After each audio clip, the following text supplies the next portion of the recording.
Five Rivers.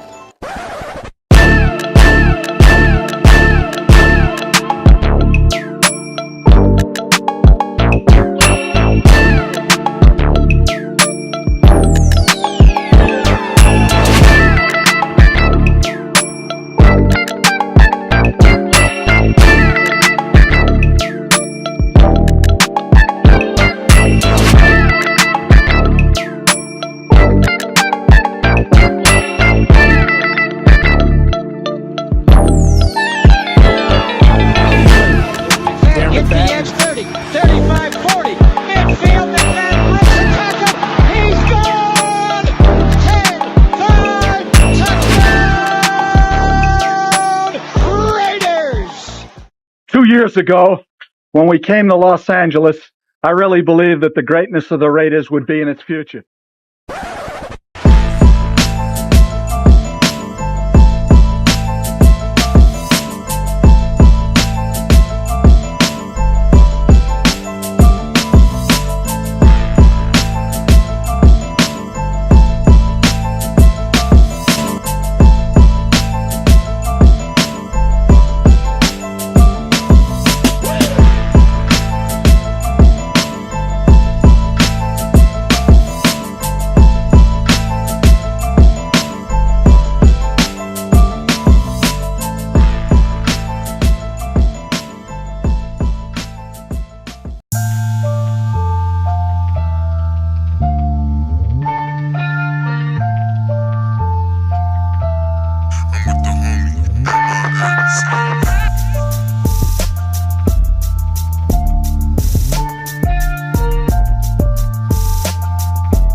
What's going on? What's going on?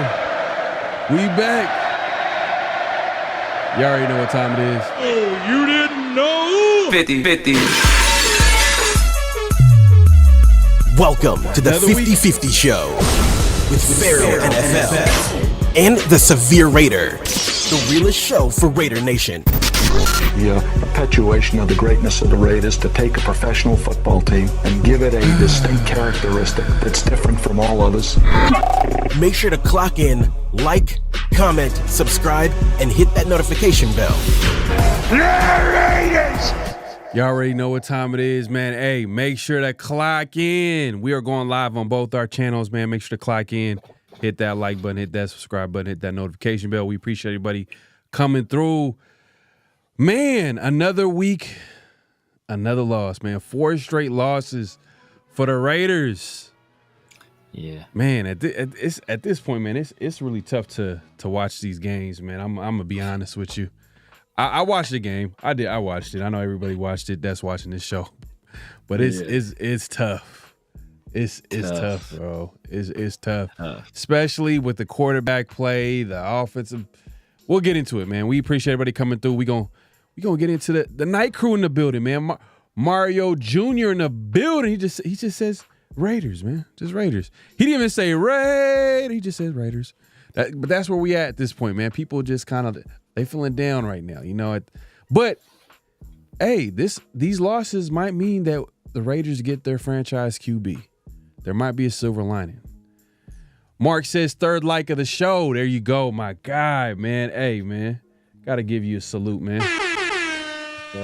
Yeah, make sure to like the video, comment, subscribe, hit that. Hey, man, we going live on both channels, man. Make sure to like the video, man. So simple, man. Sacktown Raider Mike in the building, man. Appreciate you coming through. Like Mark says, clock in all. Appreciate clock in. My God, protect the shield. Chris in the building. This is my dogs. It's 50-50 time. Salute to y'all boys. Salute to the chat, man. Appreciate you coming through, man. Thanks. No doubt, man. If you haven't subscribed, yeah, definitely head over to Protect the Shield podcast, man, and subscribe to his channel, man. Does really good stuff on that channel. Appreciate him coming through. Xavier says Getsy gonna be gone first. Just straight up. Straight to the point. Straight to the point, man. We're gonna get into it, man. I actually put out a poll today asking the nation, should AP get fired? Because I'm hearing people kind of, being critical of AP and some of the criticism is fair. I'm not saying that AP is perfect, but then there's some criticism for AP, but also obviously Getsy, like no one at this point, I don't think anybody's a big Getsy fan. I mean, as far as his play calling at times, and we'll get into all that. So I put out a poll and I asked Raider Nation, who should be fired? AP? Because you fire AP, that you're basically firing the entire coaching staff, including AP. Or are you just firing Lou Getsy, maybe a couple of assistants? You know how it goes, right? Keep AP. We'll find out. I'm gonna put up that poll later in the show. What a weekend for football. Yeah, man. Hey, tune in for Around the Shield this week.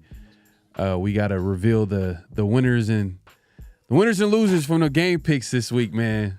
I think you guys already know. I think we know who won. Oh man, taking shots already. I tell you, man, I've been on Culture Kings already, man. I got some stuff bookmarked. That's funny, man. That's funny, man. You know what? That I was like, you know what? I was doing cool. Like I wasn't like it was. I didn't have a bad weekend. It wasn't week one. Week one was like I think subconsciously I wanted the Raiders to get the number one pick, and then it just came out with my game picks. That's what happened. The first week of game picks. It was tangy. But one of the games that I picked, I'll just give you a sneak preview, was that Bears game. I don't know if y'all checked out that game. The ending of that Bears and Commanders game. Oh yeah.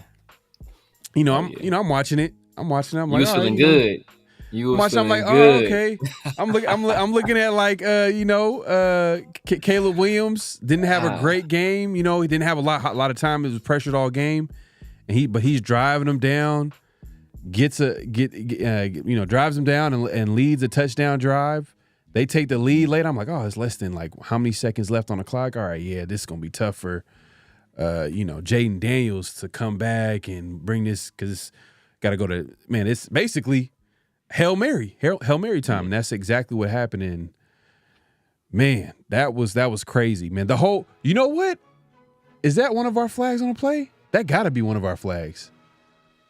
That has to be one of our flags. Tyreek Stevenson is like basically taunting the crowd while the play is going on. He has his back turned. That's flag on the play. We gotta grab that. I gotta grab that. That's flag on the play. Matter of fact, somebody sent that to me on IG too. It was like, that's karma.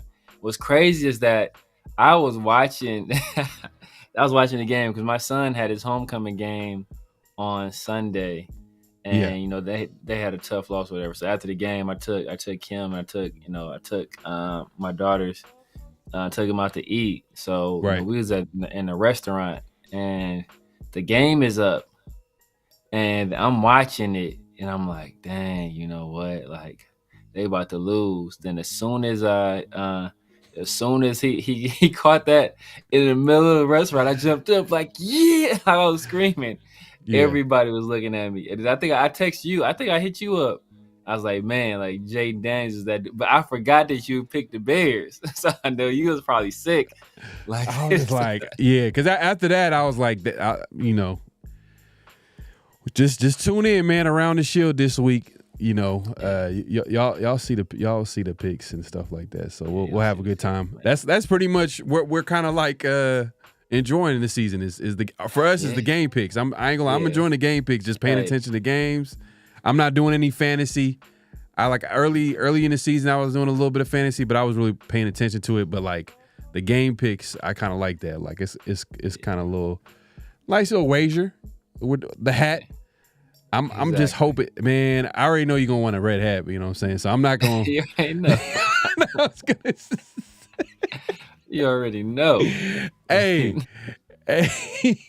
it's still a lot of games left. Look, It's still a lot of games left, bro. It's still a lot of games left. Yeah, man. I could have a rough patch. Okay. All right. We gonna save this for Around the Shield, man. This is Around the Shield talk. This is the 50-50 show. We gonna get into the tough loss. Salute to Aladdin Saddam, man. Appreciate you coming through. Billy Davis in the building, man. Appreciate you coming through. Queen Raiderette, like, hey, she coming through and supporting. Appreciate you coming through. Anthony King, fire Lou Getsy. Have either Scott Turner or Edgar Bennett call the plays. It's gonna be interesting. You know what? Like, for what?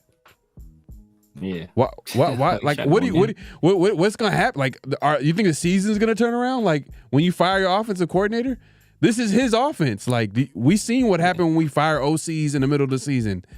They literally don't have anything to change up from. Like, they're gonna be running the same offense. So the big change is gonna happen during the offseason. So if the Raiders want to fire Lou Getsy, it's gonna have. It makes sense to fire him after the season.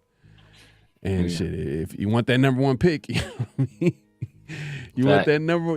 Hey, look. I don't usually talk like this, but hey, I'm keeping it real, man. Hey, I'm tired of this losing, and you can't be playing chess. You got to play checkers, and the Raiders got to figure out a way to get to the top of the draft, pick their guy, their franchise guy, pair him up with a top offensive-minded coach.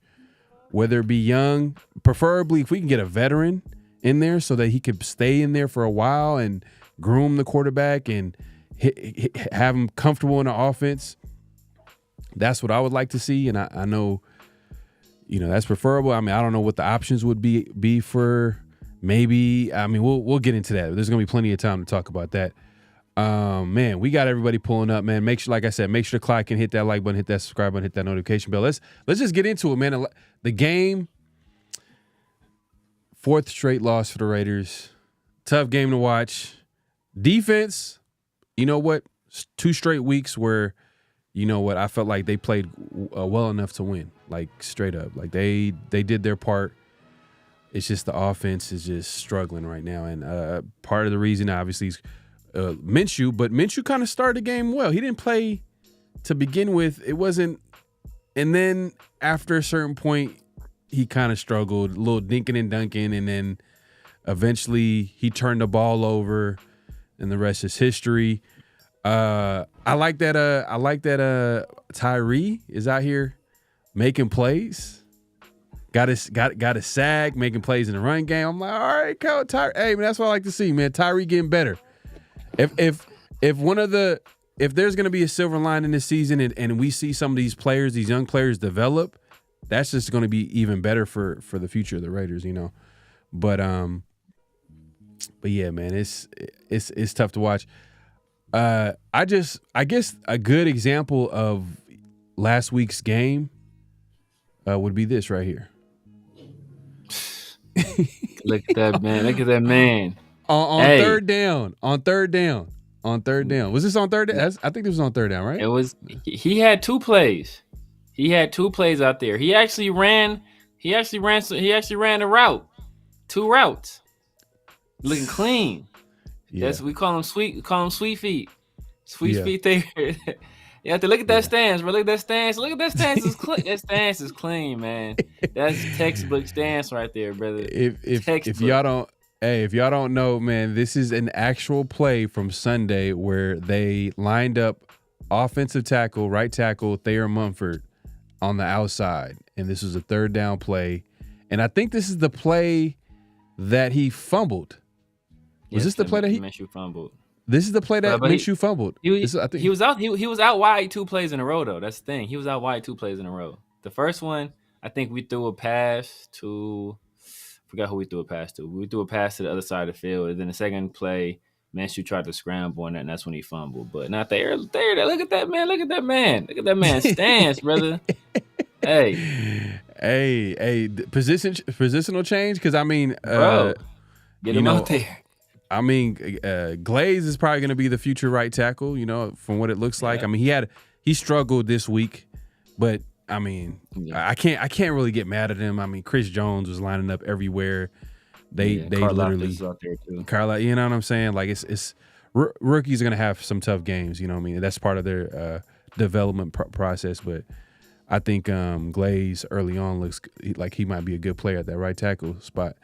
But yeah, man. I mean, to be honest, it's tank season. That's where I'm at. Like I'm not gonna lie. Like I was watching the game. I had no emotion. I was just staring at it. I was like, I wasn't surprised. I wasn't like, oh yeah, I like the defense playing well. I like that Moore got that interception. I wish he scored. He got that. I wish he was able to take it to the house. But it is what it is. What are your thoughts on the game and the outcome and how it unfolded? Yeah, man, I'm completely unbothered by the result of the game, bro. I'm completely unbothered. I keep saying it's strategic substitution season, #SS. Let me see everybody put those SS's in the chat or in the comment section. It's all about winning the top 3 pick. That's what it is. We're losing games, but we're winning the better pick. And that's where we're at right now with it, man. So I was cool. Look, not only was I okay with them losing because I want a better pick, but in our pick'ems, I picked the Chiefs too. So I'm like, bro, this is just helping me in so many ways. Not only am I gonna win this pick'em and give me another hat, but we can get our franchise quarterback, man. It was all good for me. It was all good for me. Yeah. Nah, I mean, yeah, man. It is what it is. Like nowadays, like I don't even get mad. As my brother Chris from Protected Shield says, hey, it is what it is. Yeah, it is what it is. I think we kind of knew, like, if you've been watching the Raiders long enough, you kind of know, you knew that this was going to be a long season. Like, going into the season, we're like, damn, like our quarterback situation. But then we're kind of hoping that the defense was going to just be so great, and other parts of the team, like the pieces that we have on offense, were going to be so good to cover up the weaknesses that we have on this team. And that wasn't the case. Defense they dealt with injuries. They weren't as good as we thought they were going to be early on, even though they've played well enough to win at times. This offense is just more of the same. It's like almost identical copy from last year. I mean, I think they're just struggling. And we kind of seen it though. We kind of seen it coming. Like we knew the quarterback situation was shaky. Like, I'm not here to tell you I told you so, but literally every moment of the offseason, I'm like, why don't we sign Russell Wilson? Why don't we draft a QB? I'm sure that's what they were trying to do, but they didn't do it at any point in the draft. They had a chance to maybe get Russell Wilson for the cheap. Yeah. And that's why I'm saying this is tank season. I think they purposely put the players at certain positions to. I mean, I don't know. It's crazy to say, but I'm sorry. Like, there's no way, like, that me and you can see that. Hey, man, Minshew's not good enough to just to announce as your starter at the beginning of the season. Let alone Aiden O'Connell. Like, there's two quarterbacks where you're like, So, and they literally went into the season. They didn't make no trades. Malik Willis was available, and I'm not saying Malik Willis is a game changer, but he's better than what we have. Russell Wilson's better than what we have. Joe Flacco's better than what we have. Jameis Winston is better than what we have. Like, we have the worst quarterbacks in the NFL right now. We have the worst quarterback room in the NFL. Hands down. Yeah. It's not even close. Yeah. And going into the season, remember we had this conversation where we were like, hey, let's rank the Raiders quarterback room, and we're trying to be like, they're somewhere in the 20. They got a lot to prove. Watch, we got pieces on offense. Maybe Minshew's gonna have a breakout year. Maybe he finally gets his shot. But we seen it. It's not good enough. He's trash. He's not good. I want him gone after the season. AOC, he could stay. He getting paid. He's not getting paid a lot. He's not going to stop the Raiders from making moves to better the team. I think Minshew's contract, even though it wasn't outlandish like maybe Jimmy G, I think it's still a bad contract because he's not good. Like, he's adding no value to this team. I don't want him in the game, even if a quarterback gets hurt. And hopefully that doesn't happen in Raiders' future, but usually, you want to fortify that obviously the starting QB, but even that backup, you also want to, because you never know. You want to have someone back there that you can trust to win you at least a game or two before when a quarterback is down. And Minshew's just so bad. I can't even. It's hard to watch. It's hard to watch, man. But it's tough. Yeah, it's one of those situations where, look, Minshew is likely gonna be gone. But if I'm Minshew, bro, I want to get the hell up out of here too. like Minshew has never, nowhere he's been has he struggled this much. So it was just a bad fit. Yeah, you already know what time it is, Mark. You already know what time it is. If you see some good ones, hey Mark, send them my way at the Severe Raider on IG, at the Severe Raider on everywhere. Holla at me if you see some good hats. Shoot him. I'm gonna shoot him the Big Mike and the Pharaoh, and I'll make my. Hey, Mark. All I'm gonna say, Mark. That's how it is, man. All right. You know what? Look, hey, it's still a lot of games left. Hey, still a lot of games. Hey, you better not. It is a lot of games left. Hey, look. I'm just saying. It's any given Sunday. I know what you're doing. You're being conservative now. You're trying to you're trying to maintain, but when you play not to lose, hey, I'm just saying. You play not to lose. I've been consistent. Even when the Commanders could have had Mariota, I was like, no, what? I'm going with the Commanders. I went with the Commanders. I took a risk on Tua. Tua burnt me though. I took a risk on Tua. That burnt me because I was his first game back. But we'll talk about this on Friday. Yeah, we'll talk about Friday. We'll talk on Friday. But 831 Raider has a question for you. He says, which QB starts this weekend? Which one do I want to start or which one do I think starts? If it's which one do I think starts, I still think it's Minshew. Which one do I want to start? Probably Minshew. He's been losing, so let's keep this going. Let's keep that going. So at this point, what are we winning games for? Like seriously, I know people don't like to hear that. What's the purpose? So y'all feel good about yourselves? What are we finna do? Are we about to compete for what? We're not about to go nowhere, man. Bottom this thing. If y'all, not to cut you off, but if y'all watch me long enough, I've always kind of been against tanking and losing games, and I always want to see competitive football, but this is so bad. We can't just. There's no way the Raiders can just win enough games where we don't get the player that we want. That's what happened last year. We see it play out. Obviously, AP became the head coach. Yep. Cool. That's fine. That's great. He won those games, and it just had me thinking if McDaniels would have coached the entire season, we probably would have lost. I said this before. If we lost, we probably would have lost a lot. Majority of our games with McDaniels as head coach. And then guess what, guys mentioning Jane Daniels. Look, Big Bosco says AP wanted Daniels, Jacobs, who are both playing good, but we would have mortgaged our future, so we might have been hurting either way. Has to organize. But you got to be aggressive, though. You got to be aggressive. If you know that's your guy, you got to go get him, no matter what. And they should have did that early on in the process. They waited till it kind of got identified that, okay, he's going to be the number 2 over or whatever, right? And at that point, it was too late. Even for Penix, right? They tried late in the process. They tried to get it for Penix. At that point, it was too late.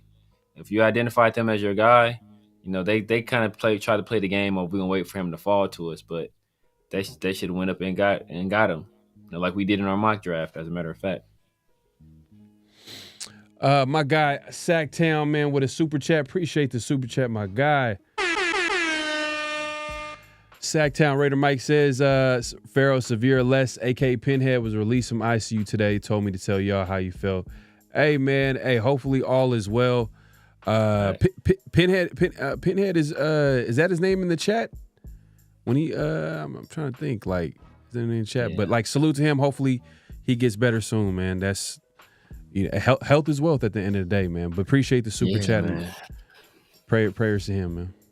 No, facts, man. If we have a call-in show in the future, man, make sure he calls in. Oh, yeah, facts. Yeah, we're going to have a call-in show, man. I know people want to talk about this team and how they're tired of who. And we're going to get into, because the conversation right now, we're gonna get to it, because I know everybody's trying to talk about Mike, man. I appreciate the super chat again. AP versus Lou Getsy, and we'll get into that in a little bit. But let's not waste any time. Yes. Let's not waste any time real quick, man. Hey, this is funny. Sad part. He was open. He was open. Hey, he was. Look, he ran a clean ass route, bro. Look, I'm not about to hate on this man. All right, he was out there living his best life. Yeah, nah, facts. White Tice says, I'm fully aboard the Shador train. Pause. Yeah, man, I'm gonna have to give you one of them, man. Yeah. Maybe I'm gonna have to give you one of them in a second, man. Pause. For real. But it is what it is, man. Yeah, no doubt. Yeah. It is what it is. Queen says throw the whole offense away. Yeah, outside of Brock and Jacoby, yeah. Yeah. Brock, Jacoby, JPJ, you know what I mean? Glaze. What do you think of Tucker? Meredith? Tucker. He's replaceable. He's replaceable. Yeah, he's definitely replaceable, bro. He's just so small, man. That's the problem, man. He just hella. Yeah. He just I can't see him being more than a number 3. Like, and there's nothing wrong with that. There's nothing wrong with that. It's just in a situation where obviously we had to trade away the number 1 receiver on the team and Devontae, that kind of moved everybody up. So now you have Tucker basically starting on the outside, which I'd rather him kind of be that change-up guy, that guy that could come in the slot and, use his speed. Because that's literally, they drafted him to be a slot receiver, but with speed based off the outside weapons that we had, which was Jacoby and Devontae. I mean, Trey Tucker is garlic butter, right? If you got like a steak, you throw some garlic butter on there, you good. You got some mashed potatoes, you throw some garlic butter on there, you good. If you just got a bowl of garlic butter, you like, what the hell is this? And that's what we got right now. We got a bowl of garlic butter. Yeah. No, that's true. That's true. What's going on? Dylan Lobby is trash. I actually want to see Dylan Lobby play more. Honestly, let's play him. Yeah. Play him. Let him get reps. Get Dylan Lobby some reps. Like, find out if he's good. You know what I mean? You can't find out after one carry. I mean, obviously he fumbled, but let him go out there. Let him be featured. Throw him a screen or get him outside on the edge. Like, do something. Get him involved and see if he's any good. If not, either way, I think the Raiders should address that running back position. Like, that's to me, that's definitely a weakness on offense. Like, especially if we're gonna be going young at quarterback, I want a guy. Man, if we can get like a game changer, like, man, I was watching that Colts and Texan game, man. The run Mixon and Jonathan Taylor, man, nice. One of the best running backs in the league for sure. Yeah, definitely Mixon too, and I think he playing for pennies. I don't think he got signed for a big contract with the Texans. He didn't. But part of that is just that offensive line as well, man. Like, part of that is the offensive line is playing well. So that's a big part of it. That's a big part of it, because just about every back they had, Devin Singletary had success last year. We talked about the other guy that they had. That, what was it, Pierce? Pierce. Like, he had success, So it's like part of that is scheme, part of that is the offensive line. as well. So we just, our scheme doesn't seem to fit our players, and just looking at the tape, our offensive line is just, bro, it is disgusting in the run game, man. It is to steal a word from Pharaoh. It is disgusting. Nah, for real. Man, hey, LaBoomstick says Jameis is a Hall of Famer. I don't know about that one. He a Hall of Fame teammate for sure. Hall of Fame teammate. Okay, I could take that. I could take that, man. But sure. He didn't have he for sure, man. He just came here trolling. He came here trolling, man. That was he is the greatest ever. Jameis is my father. Oh, okay, man. Hey. Okay. Well, hey. How old are you, sir? Salute to you and your pops, man. The best of luck. Congratulations on that win. Yeah, that's funny. I got you, man. Hey, well, my bad. I seen it late. My bad. But I seen you. I got you, Mike. Man, what's good, Captain Rafucho? Appreciate you coming through. Raf, man, appreciate. Yeah, Pharaoh. That's the problem. It's a lot of games left. It's amputating a body part with no anesthesia.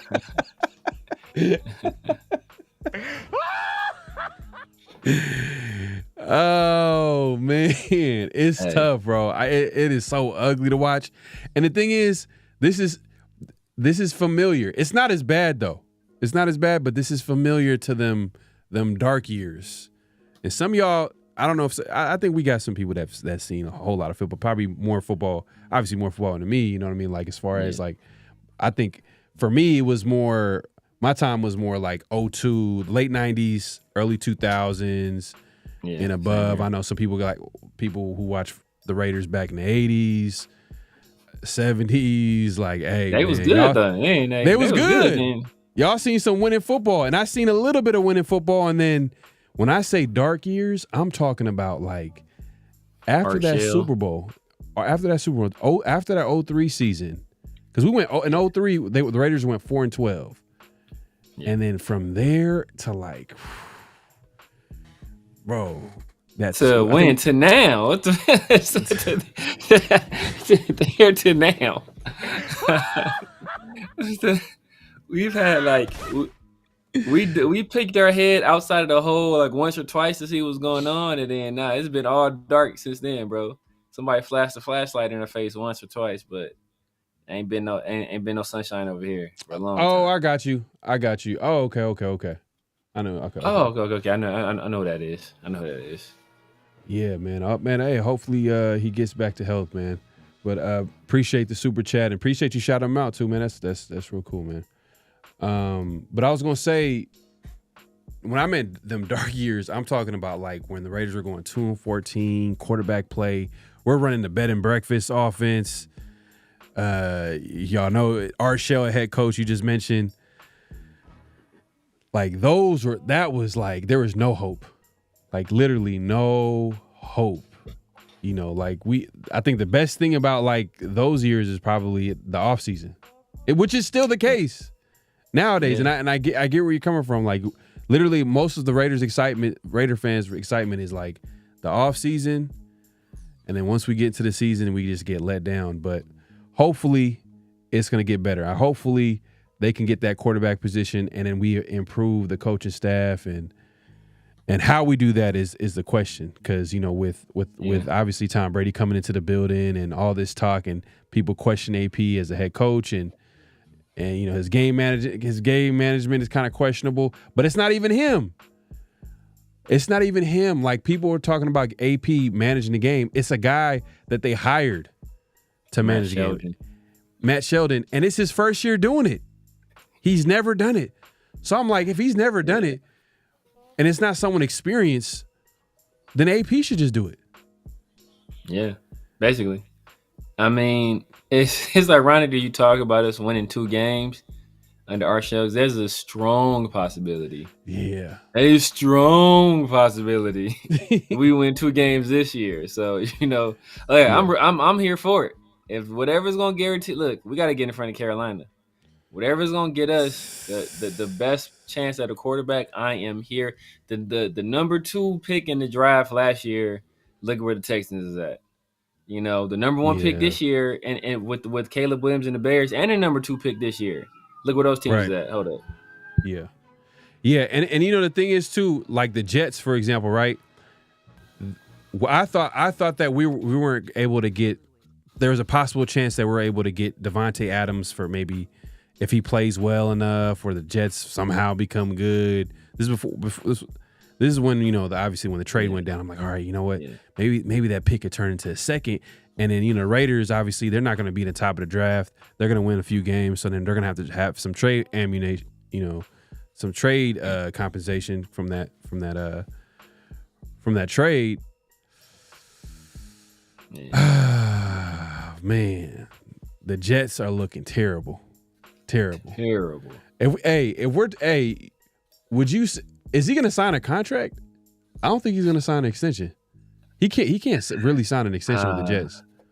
That is comedy because he's been looking bad too. So it's like it's a situation where he probably done messed himself up. Not only so, first of all, he left Nevada, which is a no income tax state tax, right? Or no income tax state, and went to New York, who has some of the highest income taxes in all the country, to go play for Aaron Rodgers. There's a possibility Aaron Rodgers don't come back next year, and there's a possibility that the Jets just want to wash their hands of him, and then wherever he goes, they're not gonna sign him to that same kind of money that he's gonna be asking for. So he's in the if he was with the Raiders, the Raiders would have been desperate to keep him. But what are the Jets? The Jets not gonna they're not gonna be eager to keep him. Like, we got Garrett Wilson. We'll be all right at wide receiver. We'll get another young guy to pair with our other young guy, to pair with our young quarterback that we're gonna draft, and we're cool on you, Devontae. So he done painted himself into a corner, which is hey, you make your bed, you got to lie in it. Nah, facts, and I think it's gonna be tough too, because I'm not sure if he's gonna have to probably take a pay cut this offseason. Yeah. Because you know how the NFL and sports work is, it's what have you done for me lately? Facts. And obviously I don't know how the way it's looking with the Jets, he's not gonna have the numbers that he thought he was gonna have with playing with his old buddy Aaron Rodgers. Yeah. We'll see. I think they play the Texans this Thursday. That's going to be interesting. Everybody's going to be watching that game. It's Thursday, only game on Thursday or during the week, or the first game of the week of week 8 or week 9 this week. So we'll see how he looks against one of the best corners in the league too, Stingley. Yeah, Derek Stingley, and the Kamari Lassiter is probably the best rookie corner this year. Him and Quinion. So you see he struggled against Christian Gonzalez. So, it's like, yeah, man, it's not looking too good. Not looking too good for him. Yeah, looking too good for him. Xavier says keep Meredith for depth. He works well with good on linemen by him. Yeah, we definitely got to keep Meredith. Oh yeah, Meredith's been playing well. I mean, man, shoot, I might even just do some shuffling in the offensive line, put JPJ at center, sit James ass down. And they can't let Meredith start at the other guard, move Parham back to the left. Why? Hey, Tyson, that's what I'm saying. Trey Tucker, where he can be is the slot, can be a great slot in high-powered offense, but he cannot be the guy. He needs to be the 4 option. Yeah, because he got limitations. He got some obvious limitations. It's like it's not like he ran a 4.2. I mean, he's fast. Don't get me wrong, he's fast, but I don't think he's not Jacoby Ford fast. Jacoby Ford coming out around. I don't think he's Jacoby Ford, but he's still fast. He's still fast. He's still fast. I think he's still like a 4.4, low 4.3 guy. What I'm saying, he ran a 4.4, but I mean at that point, you're pretty fast. If you're running 4.4 in the NFL, with pads on, it's just you're pretty fast. But I'm just saying, he's super small. So if you're that small, how are you gonna overcome that your size? You got to be able to you got to have great athleticism. You got to have speed. You got to, and he got a little bit of that, but I don't know if I want him started, man. And some people were comparing him to some people. Oh my God, man, Tyreek Hill. Come on, man. Why do we gotta be like that, man? Why do people gotta be like that? I said when we drafted him, if he was Dante Hall, I'd be ecstatic, Oh right? yeah, If he got to be as good as Dante Hall, I'd be jump over the moon yeah, happy. yeah, But the problem, everybody wants to put him in a slot. Like he played even last year, right? He played a little bit. He played like most of his snaps outside. Because the problem with him in the slot is that he's not a good enough route runner to survive in the slot and thrive in the slot consistently. So that's why they put him outside where he can kind of be a field stretcher, pull some safeties deep and then allow those other guys to work underneath. But now, we don't have like those we don't have like those other guys that can go inside, like unless it's just Brock. Well, now that we got Brock and now we got Jacoby back, we can kind of do that stuff with Brock. But even then, like he's not a realistic weapon on the outside either because of his size limitation. So it's like, yeah, where do you really use him? He's really yeah, just a specialized kind of player. yeah. Speaking of Brock too, man, I didn't like that we got away from getting him the ball. Like it felt like, I don't know if it was a play calling. Maybe it has something to do with Kansas City probably taking away their best weapon. And Kansas City, they're one of the best defenses in the NFL. Like that's literally how they're winning games. That's why I like going into the game. Like, hey, Kansas City is not what their record says they are. It's hard to. I know they're 7-0, but they don't look like a 7-0 team. Like they got some issues on the team, but they're getting it done. Obviously they got Andy Reid, Patrick Mahomes.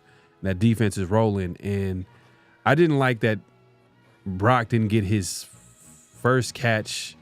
Like he didn't get another catch after the second quarter until the fourth quarter. Like it was a huge stretch in the game where he wasn't involved.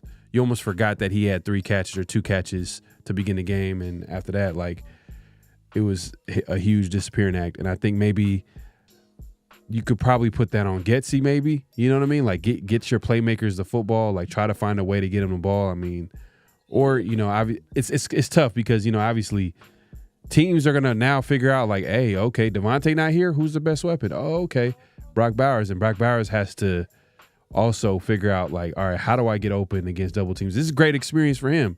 He's getting good reps as a rookie, which he leads the NFL with 52 catches. It's crazy as a rookie. Leads the NFL with 52 all catches. Players, not just not tight ends, not just rookies.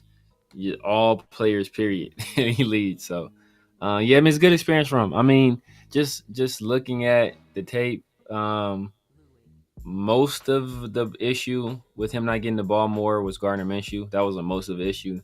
Some of it was some play calling. Some of it was some of Brock's doing, like situationally, not getting correct depth on routes and stuff like that. But most of it, there was opportunities there. There were a few opportunities there for him to he would have been in position to score touchdowns, and we just didn't give him the ball. So, and it was mostly on the quarterback. Yeah. And that's why we talked about it for so long. We talked about it's frustrating to watch when you got terrible quarterback play or the offensive line is the offense with the especially in today's NFL. Like if you can't, like I think the biggest probably I would say moment in the game was when Moore got that interception and we were able to score. Yeah. You know what I mean? And did you agree with going for it on fourth down? Yeah. I mean, it's one of those situations where you don't take the points. Like it would have been like what was at that point. It would have made a game a little bit closer. I mean, take some points, keep like Tim Brown during the game. He had a tweet saying that like there's this thing called momentum, and the Raiders had momentum. They got the interception. They took it down to the 3-yard line. Morgan almost scored, but he tried his best.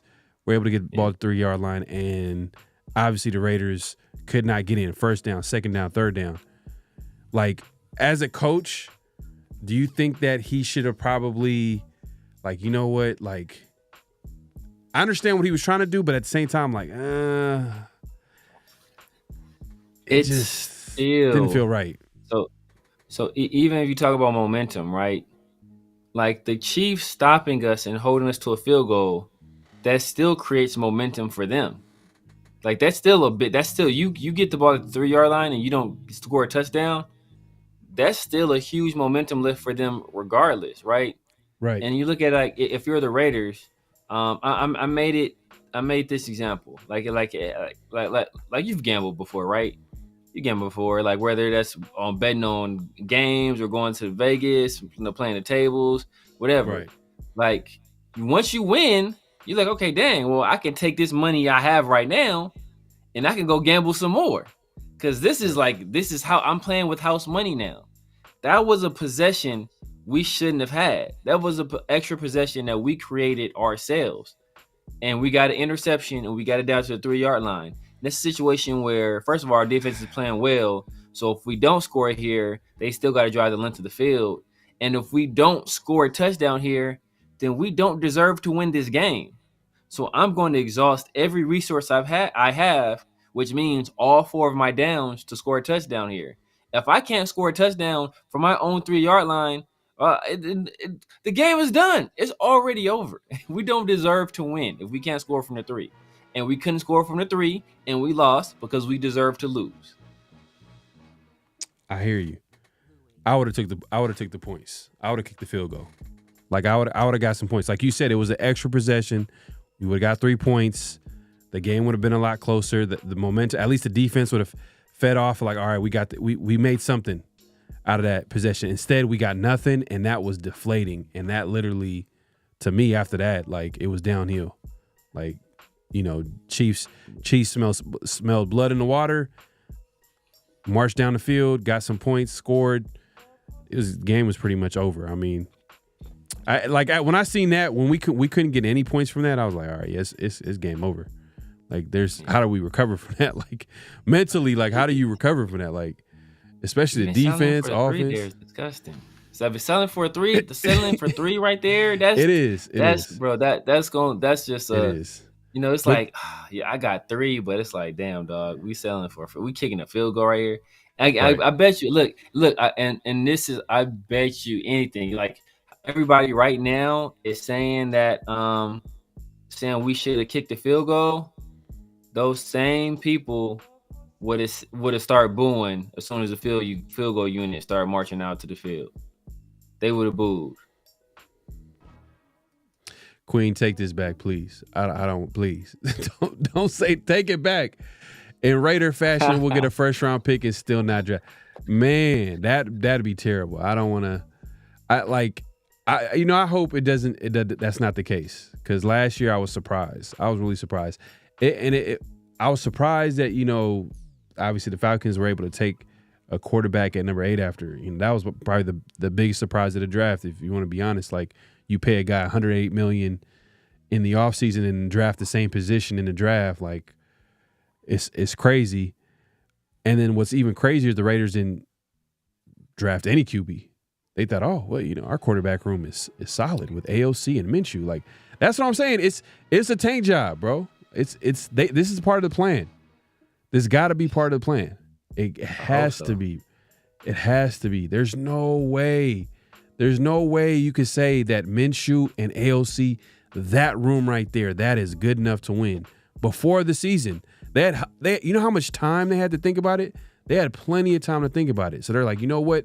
If we can't get our guys in the first, which were Jaden Daniels, Caleb Williams, all these top quarterbacks in the draft, like, we can't get them because the teams are not willing to trade down, or, you know, commanders are not willing to trade down to number 13, which I understand.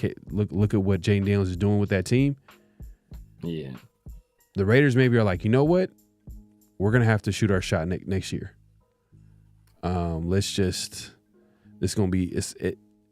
I think Telesco, this is not his team. You know, a lot of the players that's on his team, he didn't bring some of these players on his team. And so he might look at it like, you know what? We're not ready to win this year. And he's kind of in charge of bringing players to the roster. So I'll put a lot on the quarterback situation, the players that come on this roster, not on AP. I put it on Telesco. So guys like Minshew and AOC and all these guys that we're like, damn, look, why can't we get a quarterback, and why we can't make him? It's because Telesco's probably playing a long game and be like, you know what? We're going to get our guy next draft. Yeah, I don't know, man. Isn't that the GM's job? The GM's job is to not look at it from this season's perspective. That's the coach's job. He's trying to win now. He has to look 3 years down the line. He has to look 5 years ahead and figure out a plan for this team and all that. That's on the GM. So I think this got to be the part of the plan, man. I hope Queen just take that comment back. I just don't want to think negative thoughts. I can see Telesco doing some. I can see Telesco doing some stuff like that too. I can see him. I see Telesco about, we're about to draft this. We're about to draft this tight end. You have that. Best player available. Best player available. Nah, but Brock Bowers was a good pick, man. So like, I give Telesco a pass. We gotta give him props. The draft is pretty solid. He had a good draft. It's better than solid. He's better than solid. Brock is going to probably be the best player at his position within the next first 3 years. rounds starters. First 3 rounds starters. Yeah. Starters. 3. Yeah, we see what DCam does. Tommy Eichenberg's still trash, but we got to see what Dylan Lobby. You know what I mean? Like, let him play. Let him play. Man, that was my guy too. And my other guy is balling too. That's what makes me mad. The other running back, Tyrone Tracy. With the Giants, he's playing well. Yeah, balling, you know who I like?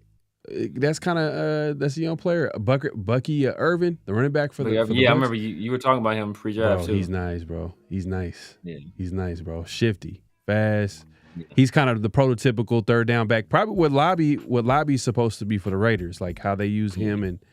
Hopefully, Lobby can get involved this season because, hey, at this point, when I'm watching games, I want to see young players play. I want to see how they would look against top competition. Like, find out if we got a guy out there, and if we don't, then hey, man, we're gonna look for his replacement during the offseason. That's where I'm at right now at this point. But hashtag SS. You said hashtag SS? Yeah. Hold on a second. Man, we got people pulling up left and right, man. Appreciate everybody coming through. Make sure to clock in, hit that like button, hit that subscribe button, hit that notification bell. Man, we got to get into it, man. Let's get into flag on the play, man. It's that time, yes, man. Sir. Yes, sir. Personal foul, 69, offense. He was giving them the business. So this week's, if y'all just joining us for the first time, man, flag on plays, anything we have issues around the NFL, obviously Raiders, or not even just in general, things that we have a problem with, because this one here is not even NFL related. It's not football related. It's basketball related. And I think this is your favorite player of all time, Dwayne Wade.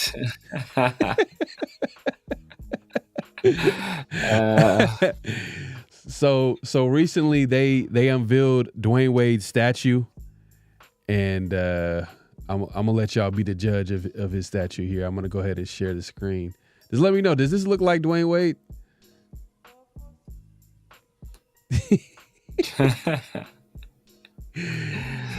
Oh man. And what makes it even funny is Dwayne actually spoke on it. It's crazy. I can't believe that. Who is that guy? he notices it too, that it doesn't look like him. It doesn't look like him at all, man. Like he has a statue, like man. He has a statue. You know what I mean? At the end of the day, he has a statue. He got his own statue, but damn. Like how much do you think this costs? A bunch, bro. A bunch. That looks like a 70-year-old Mongolian. That don't look nothing like Dwayne Wade.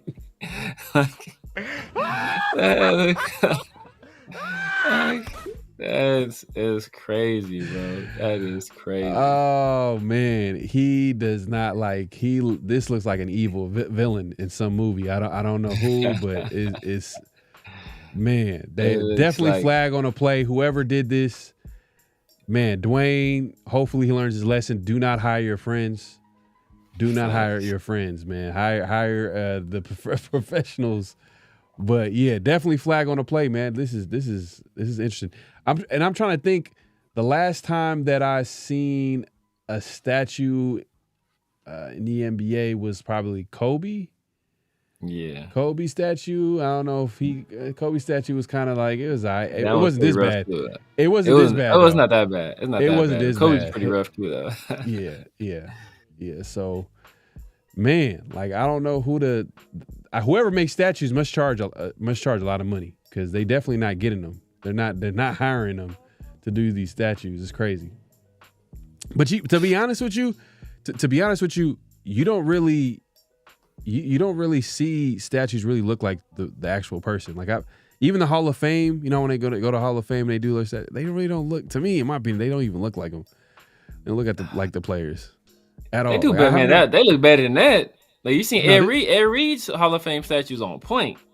Oh, okay. Ed Reed one's on point. It's a few of them that's on point. It's some of them. It's been some misses, but bro, this is like that dude looked like Jason Statham from Transporter. Like they don't look nothing like. It's terrible. It's terrible. But yeah, that's flag on the play. But we're not done yet. The next flag on the play, if you want to get into it, man, this is a Cowboys player, and after the game, he had a little encounter with a media member, and let me go ahead and play the clip, and we'll break it down. Let's see here. Boom. All right. Oh, you know what? I think. Took from that? Out of that whole play, that's what you took from that? You don't know football. You can't do nothing that I do. You can't go out there and do nothing. Stay in your lane, buddy. Stop playing with me, bro. Just asking a question, Trayvon. I mean, I'm happy to have you answer the question. Out of that whole play, that's what you took for that? That's what you got from that whole play, that's what you got from that? I'm asking you. We can talk about it more. What were you doing then? Sheesh. Talk about these nuts. That's what he said at the end, man. Trevon Diggs. So Stephon Diggs. So why do you have this on flag on the play? If you want to let the people know. It's just, man, like you can't let your emotions take control of you, after a game like that. The dude have fair criticism of his play on the field. It's not like he personally attacked him. It was like he kept the football. If you're keeping the football, bro, that's what you do. People gonna critique you. So for you to have that kind of emotional outburst after a game, it's just crazy, unprofessional. He must have found out that I picked against him in our pick'em too. He mad I'm about to be getting the hat. Bro, it's gonna be all right, Trevon. His brother just got hurt too. So, but yeah, just like that outburst, man. That's the kind of stuff where, hey, you know what? If you're losing tough games, that's one thing. But if you're having those kind of outbursts after the game, that's the kind of stuff that it shows that the coach doesn't have control of his team, and that's the type of stuff that gets the coach fired. So, it could be a very, very bad look for the head coach there in Dallas. And, possibly Trevon. I don't know if he got paid. I think he might have got paid already. But he should be coming up on the contract soon if he didn't get one already. So that could hurt his value. Yeah, man, that's tough because you could tell like there's a lot of like it was a tough loss against the 49ers, and I actually picked the Cowboys to win. I thought that was like my upset pick of the week. Yeah. And Cowboys, they're just not that team that I should pick this year. I mean, I don't know. I felt like I've lost every game that I've picked the Cowboys in. I was going to pick the Cowboys, but the only team I hate more than the 49ers is the Cowboys, so I went with the 49ers. Now, I hate the 49ers more than the Cowboys. That's crazy. Yeah. That's crazy. But I hate the 49ers more. But now I thought like with the way the Niners are looking this year and Brock Purdy he had a terrible game last game. And I get it, bounce back game. It is what it is.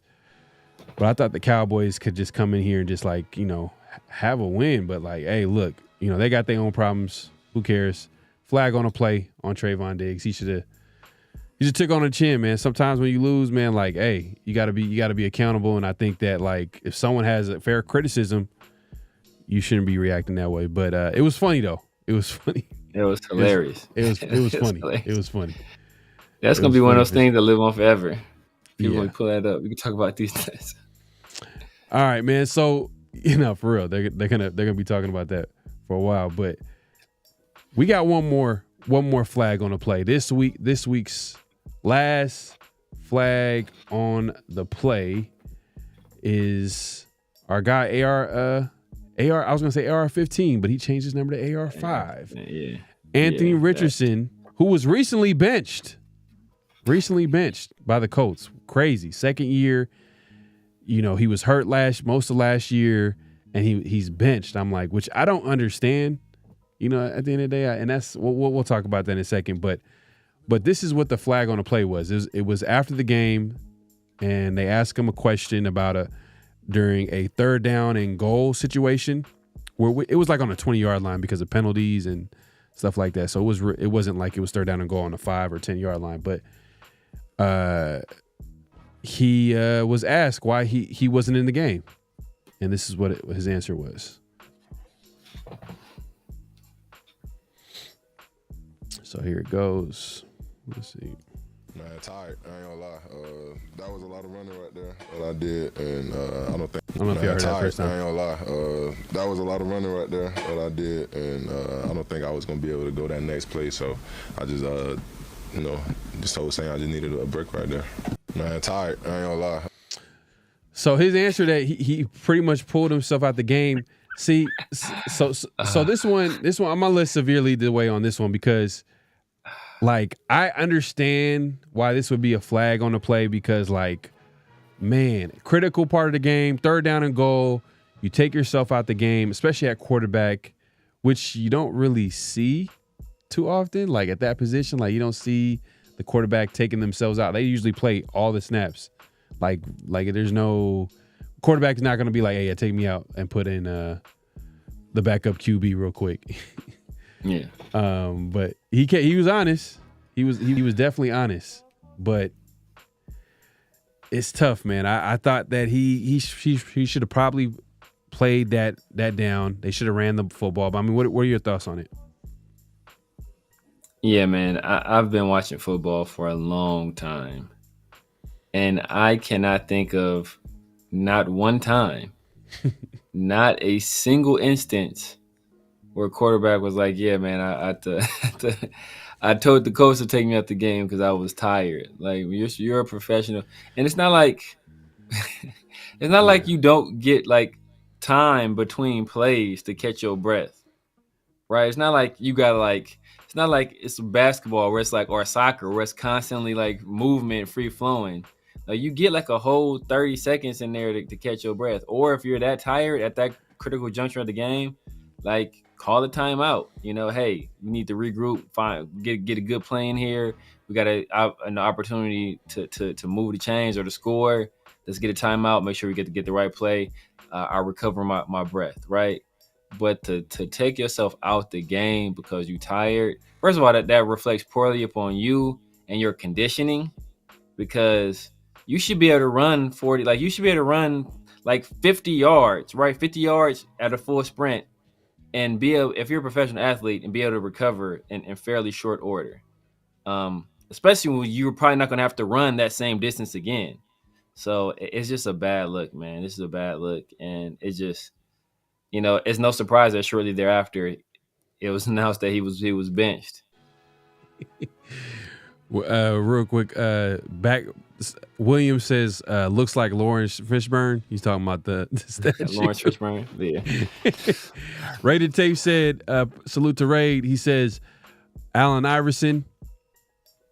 Did he recently have a statue? He did recently have a statue. I don't remember what it looked like. But the reason why people were laughing about the Allen Iverson is because it was hella small.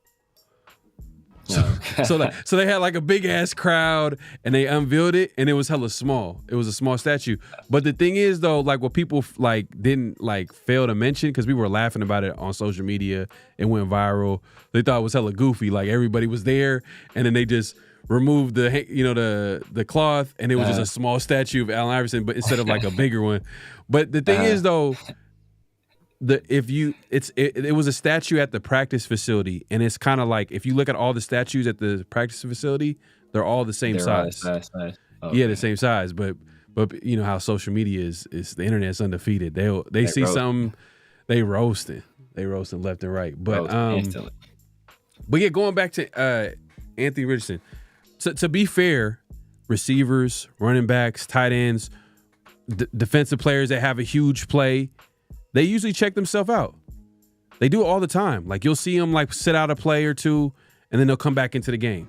I've seen it plenty of times. Mm-hmm. Anthony Richardson is not your prototypical quarterback.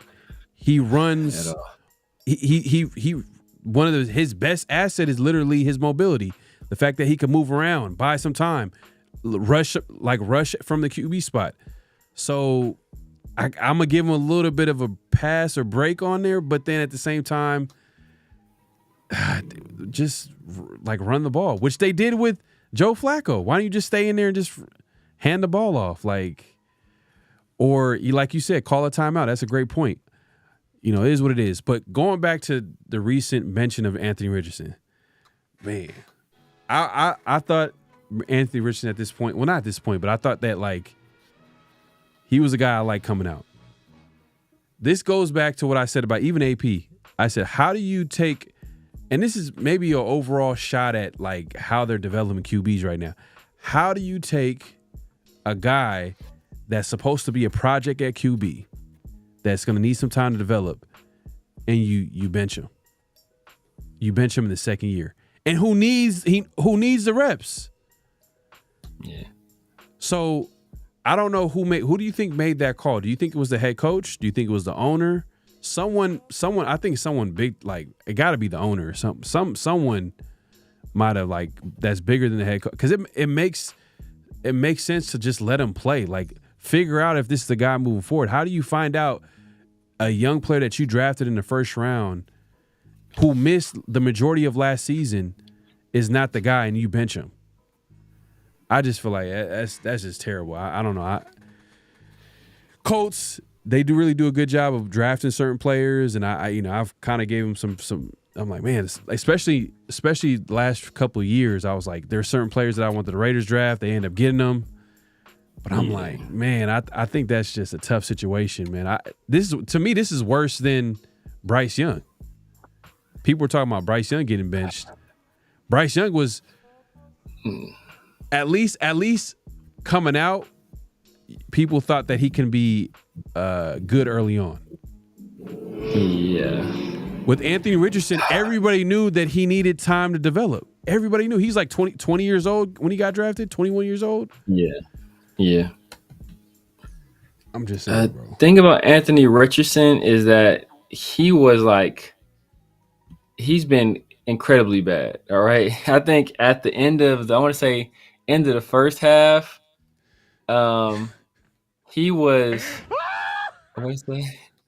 That Wade statue looked like Trick Daddy. D-Wade was like, now you know. No, nah, you know that.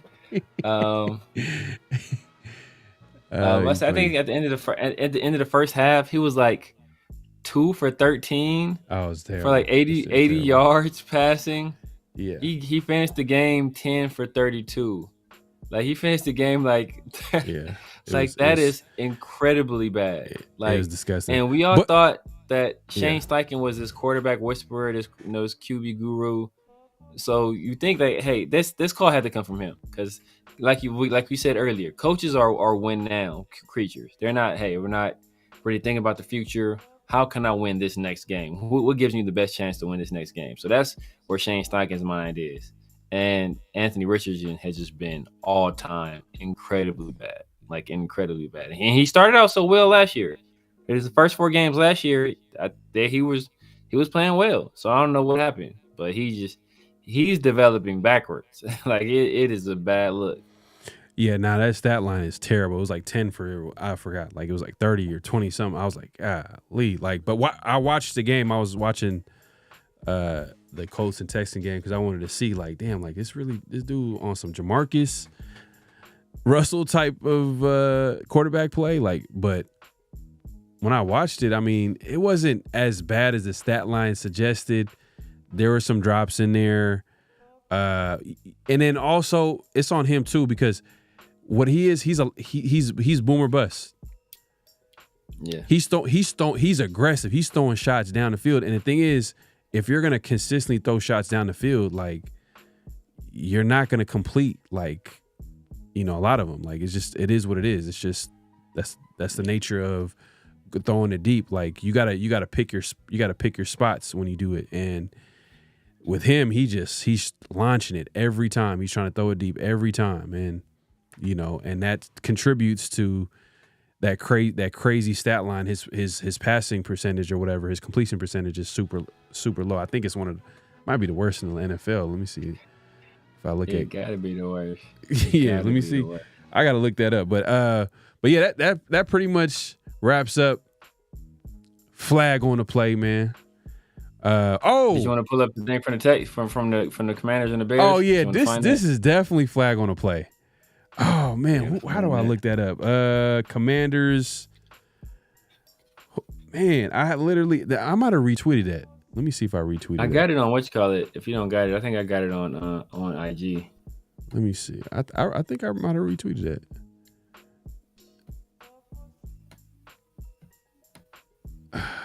Man, that was crazy when I seen it. Oh yeah, I got it. I got it. Yeah, I got it. Tyreek Stevenson. Yep. All right, man. So here's a bonus flag on the play. I forgot that. Well, I don't know how I forgot about this, but Tyreek Stevenson, cornerback for the Bears, was out here talking to the fans, literally on the Hail Mary attempt by Jaden Daniels at the end of the game. Like while the play was happening, he had his back turned, just taunting the fans. You could see one of the fans in the video pointing like, "Hey, there's a play." It might have been a Bears fan, like, "What are you doing? Turn around."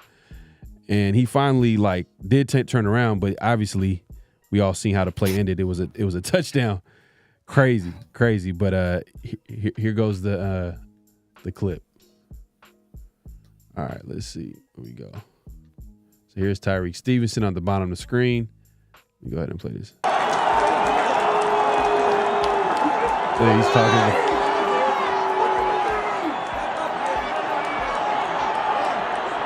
Man, I seen this live. I don't know what the hell.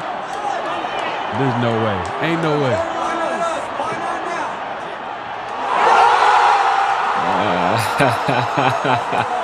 That is hilarious.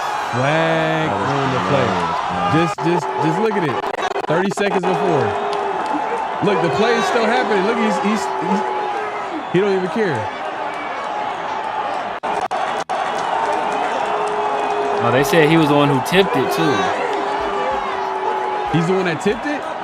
That's what Will Johnson said. Wow. That's crazy. There's number 29.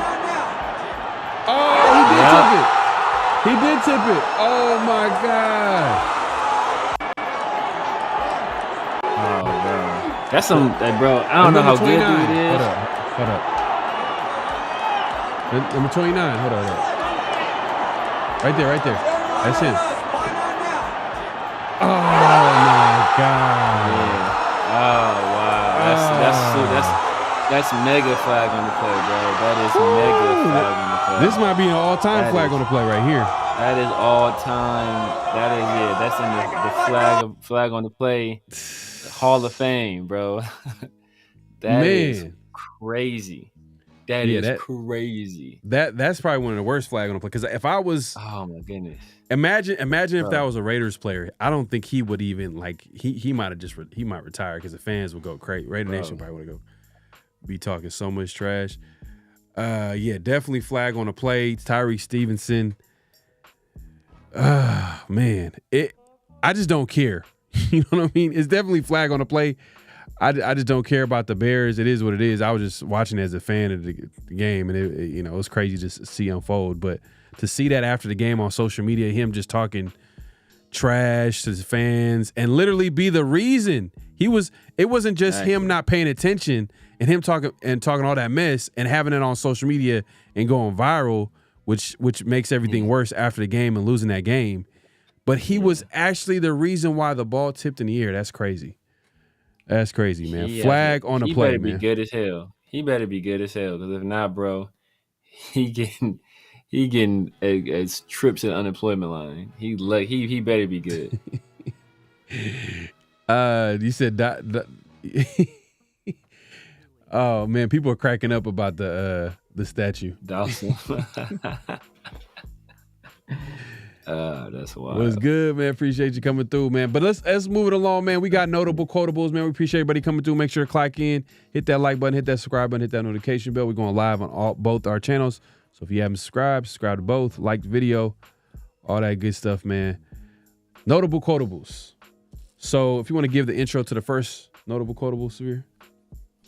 Yeah, so as you guys know, we just played the Kansas City Chiefs.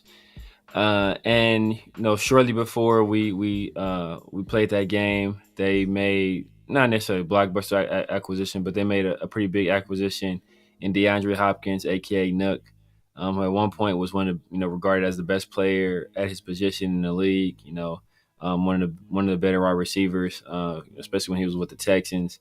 And he carried over that good play to Arizona, and then he moved on to Tennessee before coming over to the Chiefs. And after the game, after seeing two of our young corners play, he had some very, very interesting comments about them.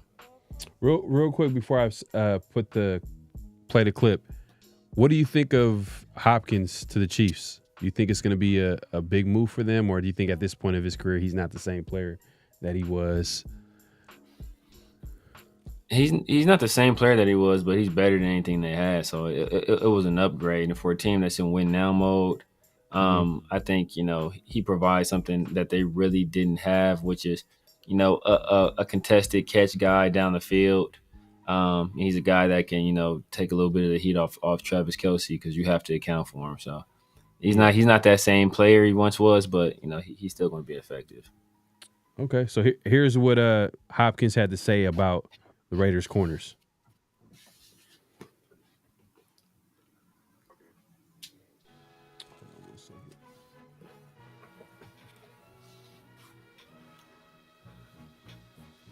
Oh man, they're going being Corey and Bennett, Raiders secondary. Oh man, they're going to be two good corners in this league for a while.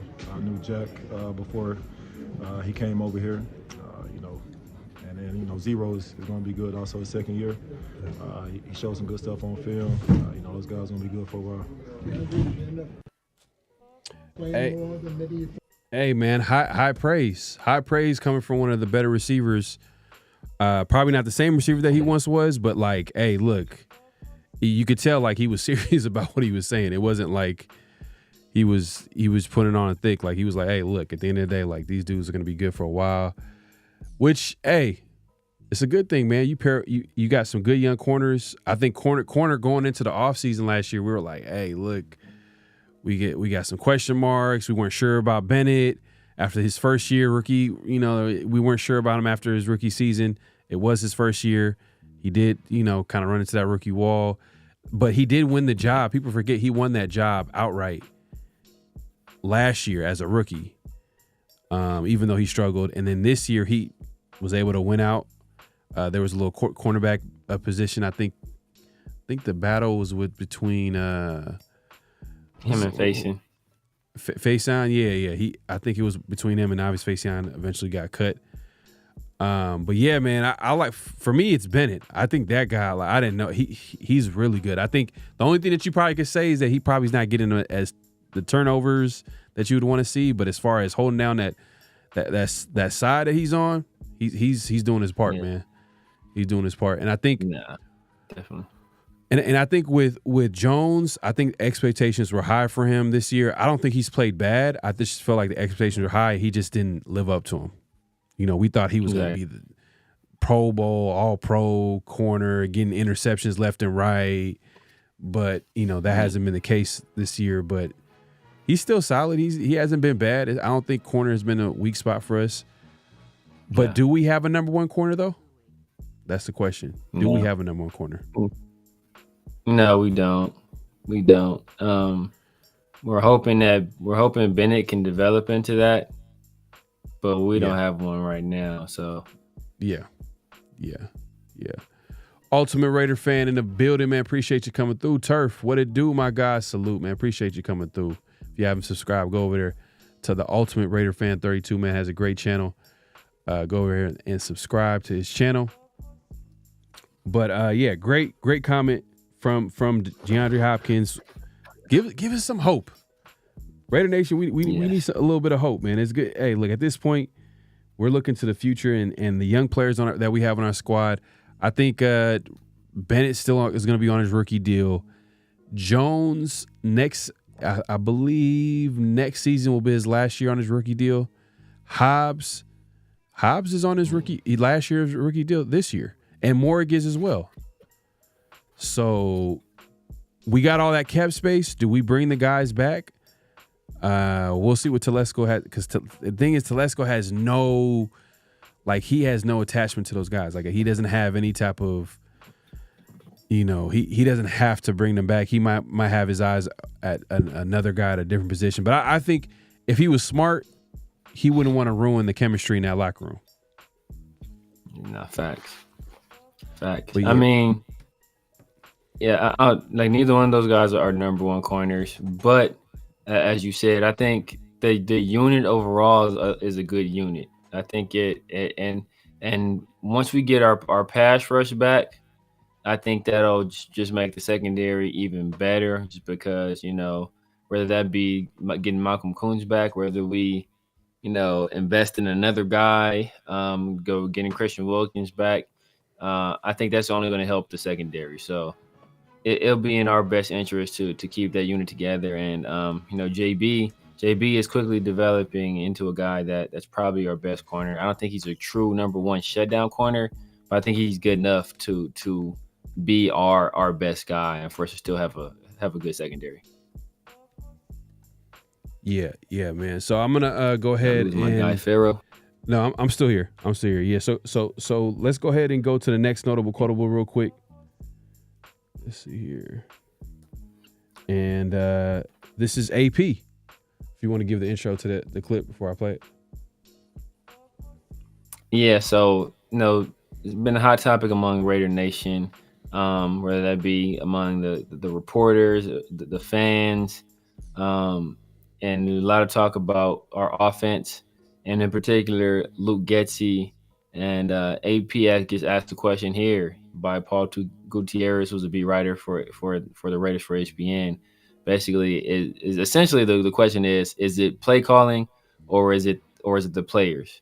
And AP gives his answer. All right, let me go ahead and play the clip.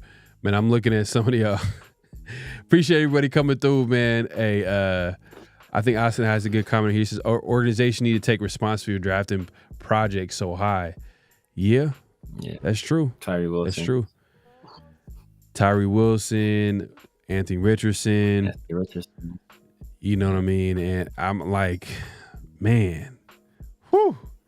Good. Hey, good thing I'm not a GM, because I thought I really liked AR-15 coming out. But hey, you know what? It happens. Yeah. At the end of the day, too, I'll say this too. I just don't understand, like, the logic. If you're gonna draft someone, knowing that it's gonna take this long for him to really develop, it's gonna be a project. He hasn't have a lot of experience. You let him play, like, you let him get better. Because think about it, didn't Josh Allen have that amount of time to get through the struggles that he had early on in his career? And then it wasn't until his third year where we seen the Josh Allen that we see today, where we're like, oh wow, like, this dude, he's a monster. But his first couple of years, he was, man, y'all could have called him trash. But let's get back to the notable quotable real quick. How fine is that line then between design and desire? I think it'd probably be a mixture of both. I don't. I'm not going to get into the thing about questioning the play calling. I think, every play, nobody calls a play for it to fail, right? And there's got to be a level of execution, attention to detail that needs to be served on every play. How fine is that line then between? So he's kind of blaming. He's blaming the players. He's talking about the players need to execute better more than he's on the coaching. But I think that's just a sign that he's not going to fire Luke Getsy during the season.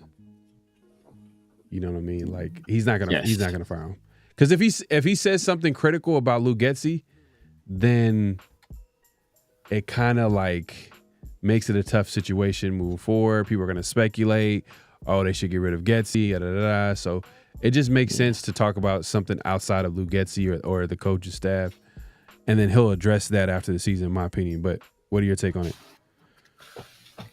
Yeah, but it's a lot of it is execution. That's the thing, man. And like I said, there was people look at the result of a play, and that is their determination on whether or not it was a good play call. You could have the best drawn up play in the world, but unless you see somebody like wide open and they drop a pass or something like that, like then you're not going to blame the players, right? You're going to always blame the play call. Like perfect example, I talked about this before, right? Remember last year, Aiden O'Connell's first start when we played the Chargers, right? We got down to the 3-yard line, and what did we do? We threw the ball, right? Yeah. And what did everybody say we should have did? Oh, why don't you just run the ball 4 straight times or 3 straight times and punch it in, right? That's what everybody said last year. And I said, first of all, I said 2 things. I said, first of all, analytics say if you're at the 3-yard line, you're more likely to score on the pass play. That's just the numbers. You can say what you want. Men lie, women lie. The numbers don't lie. That's what the numbers say. You have a higher percentage of probability of scoring if you pass the ball. But I also said that if he had ran the ball, y'all would have said he should have passed.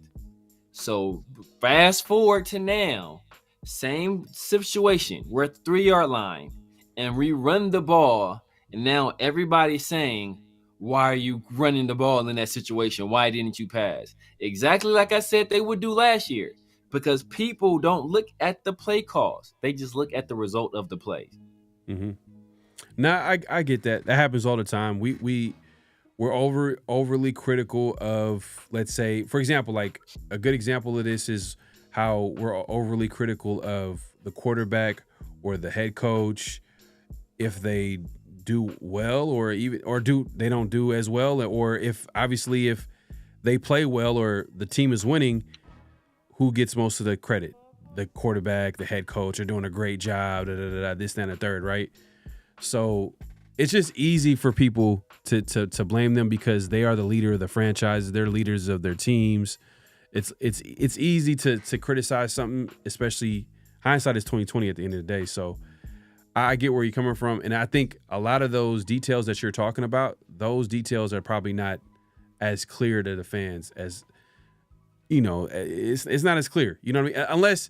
Unless it's like something as obvious as, let's say, a receiver going out there and dropping a pass, or a quarterback, turning the ball over, or a running back for turning the ball over. It got to be really obvious for someone to be like, be overly critical of the players. But I get where you're coming from, man. But I still have my. I'm still not. I still don't want Luke Getsy to come back next year.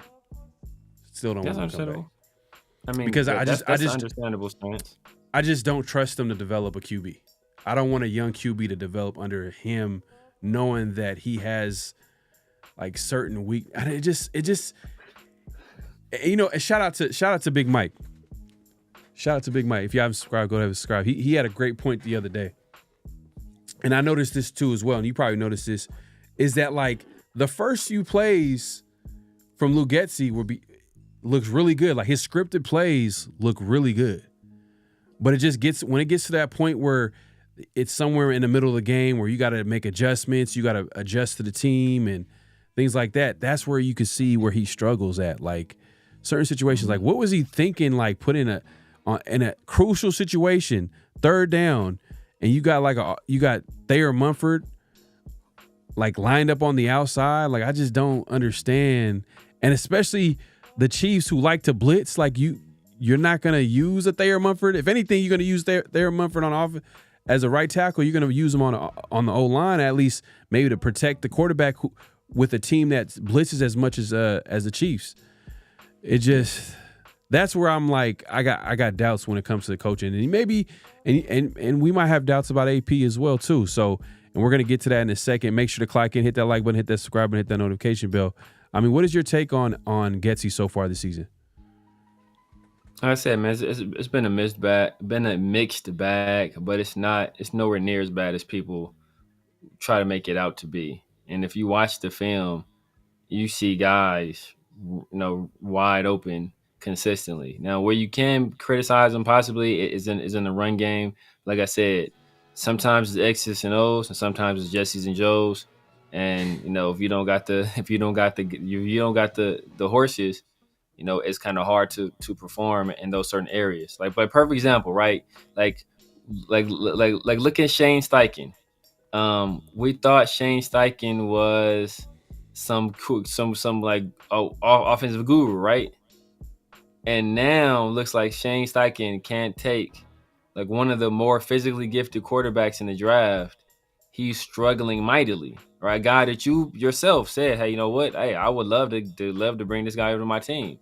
Shane Steichen, and a lot of people said Shane Steichen grabbed him because he's a guy that was, had a profile similar to that of Jalen Hurts.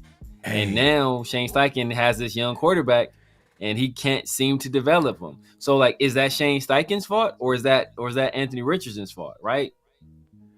Hey, you know what? I'm not gonna lie. I hope the Colts lose all of their games and Steichen gets fired. And I would like him. That would be a nice little OC pickup right there, Steichen. And then you draft. You don't think it's gonna happen? No, because generally once guys become head coaches, they're not gonna take coordinator jobs. They'll wait for another. Unless they're like older guys, a young guy like Shane Steichen, he's not gonna go back to being a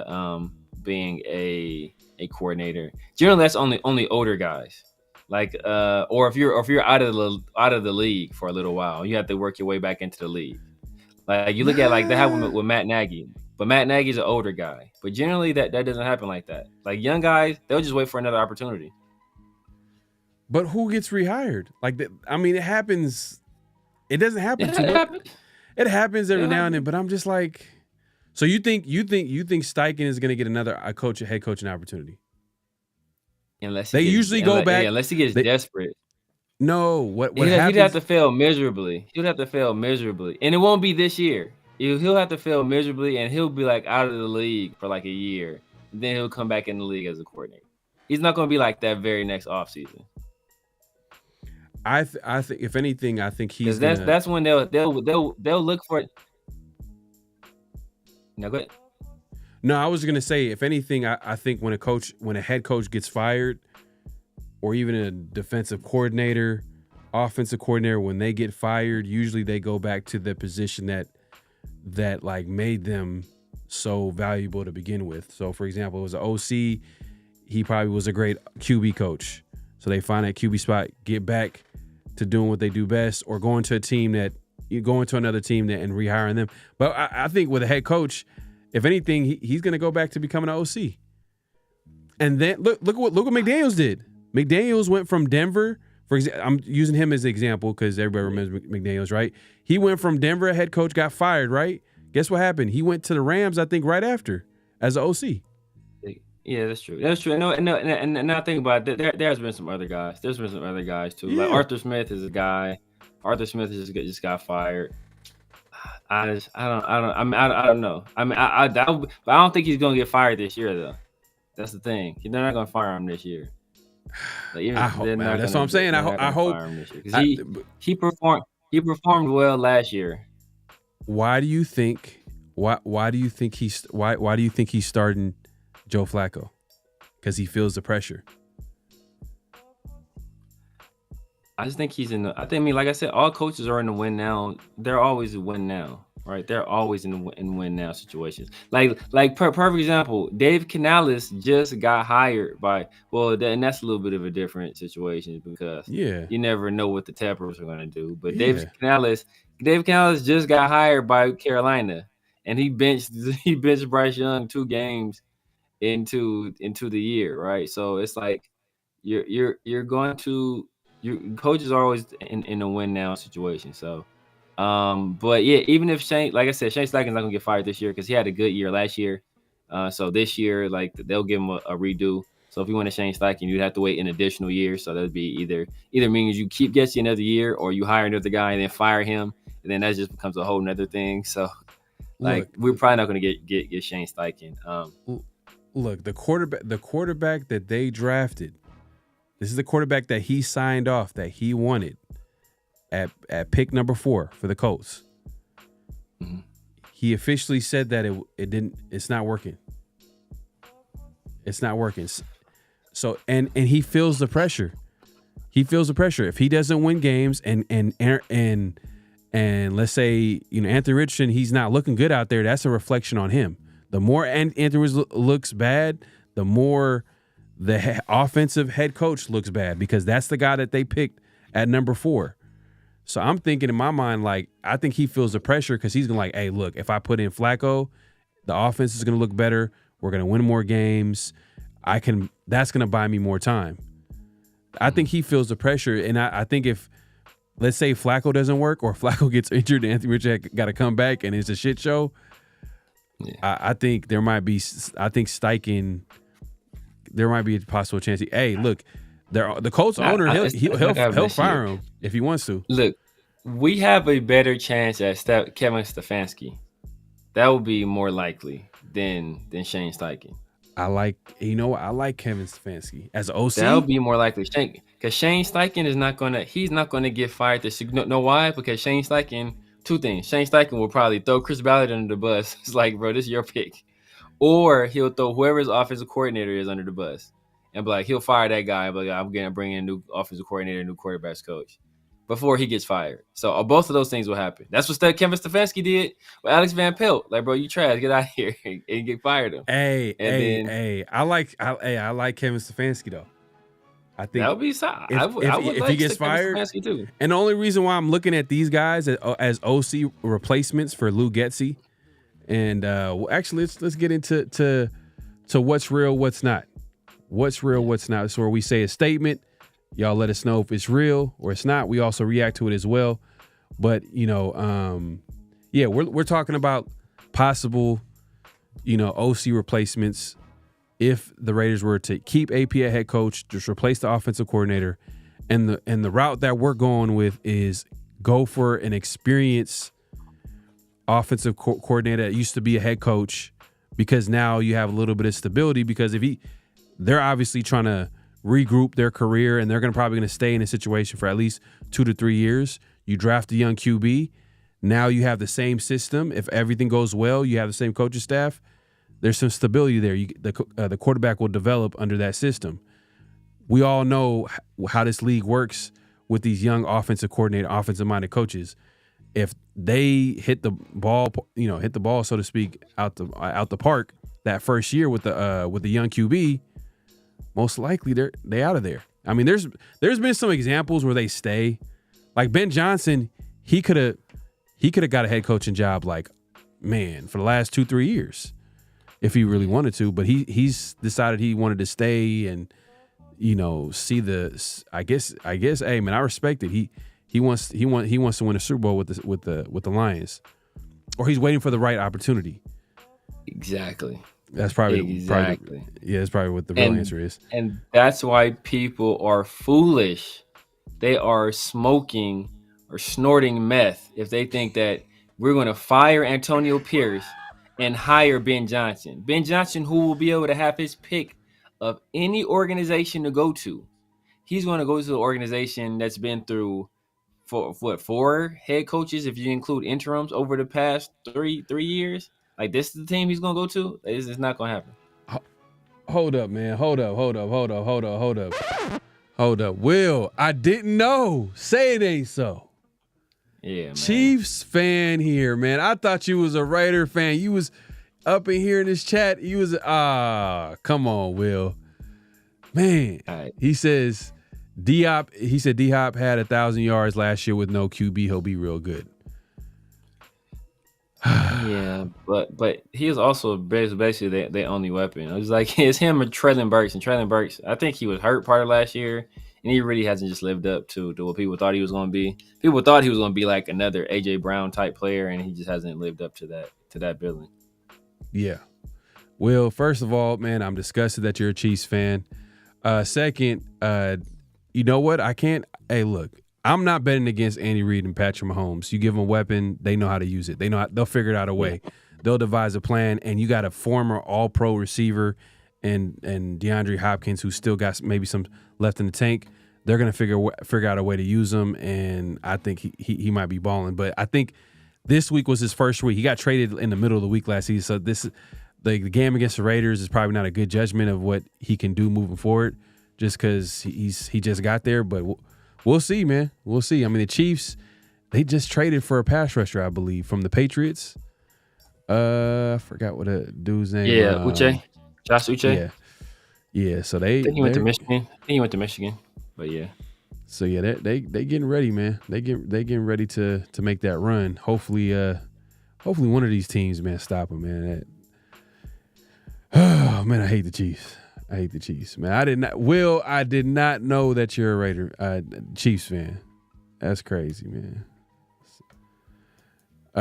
In other words, don't forget to like and subscribe.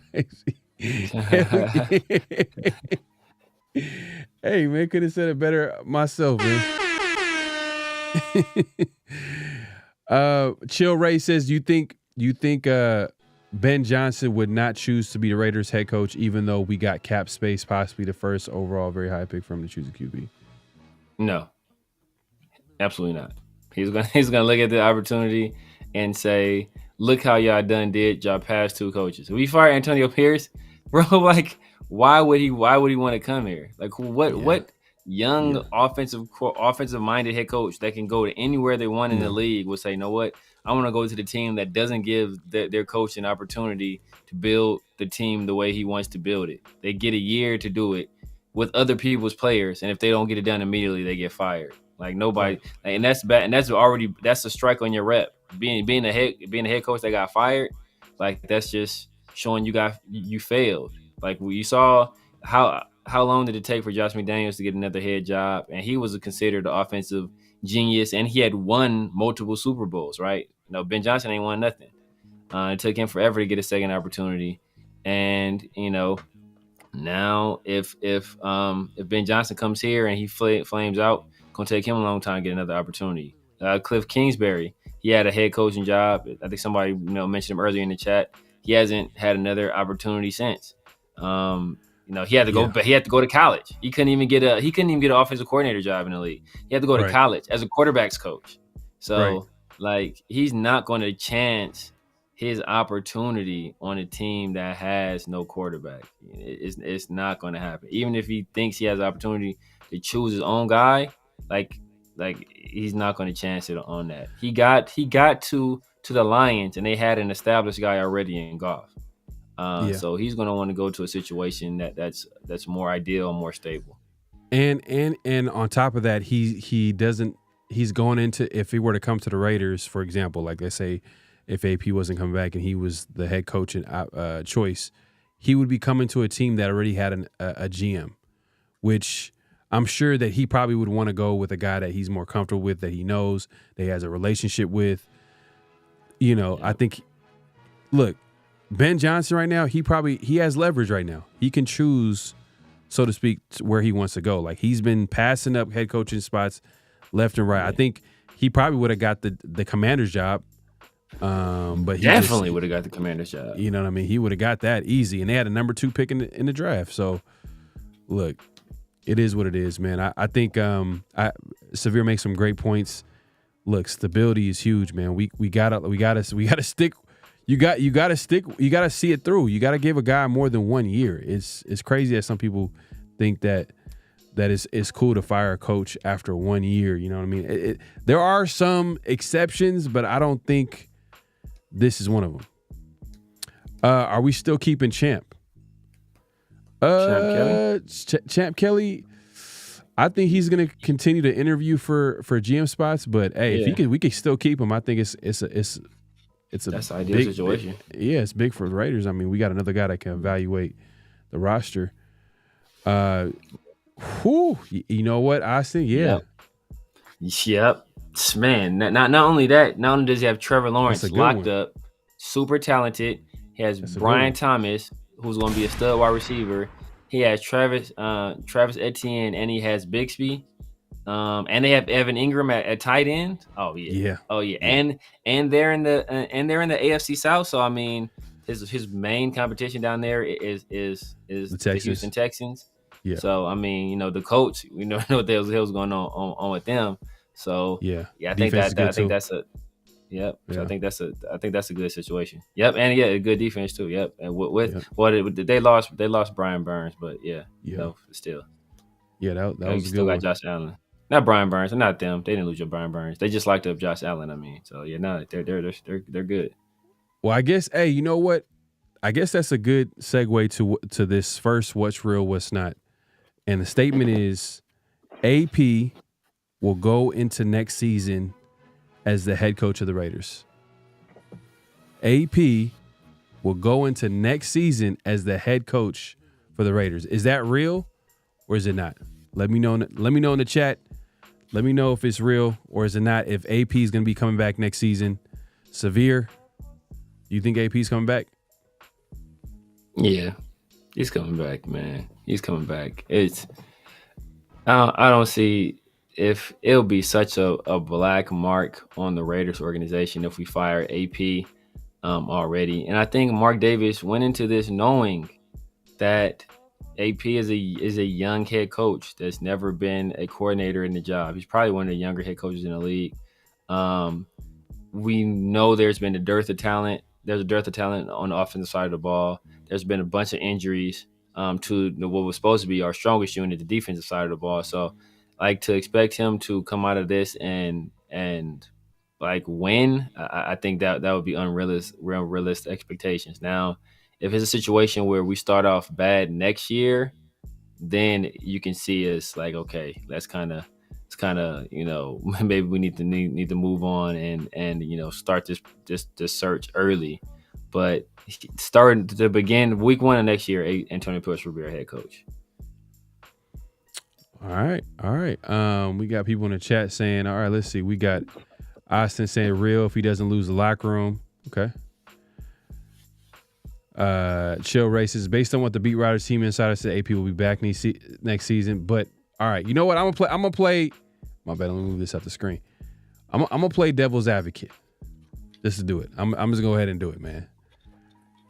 And we talked about this the last couple of weeks with Tom Brady coming to the team. Yeah.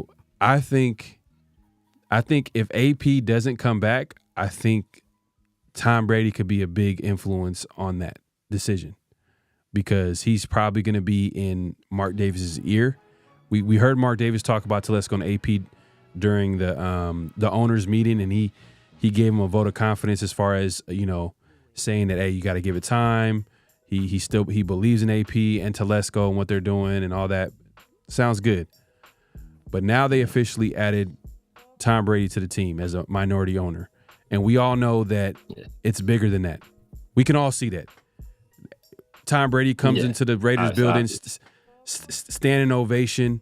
You hear Mark Davis say multiple times that we need someone in this building that oversees the GM and the head coach that has a football mind.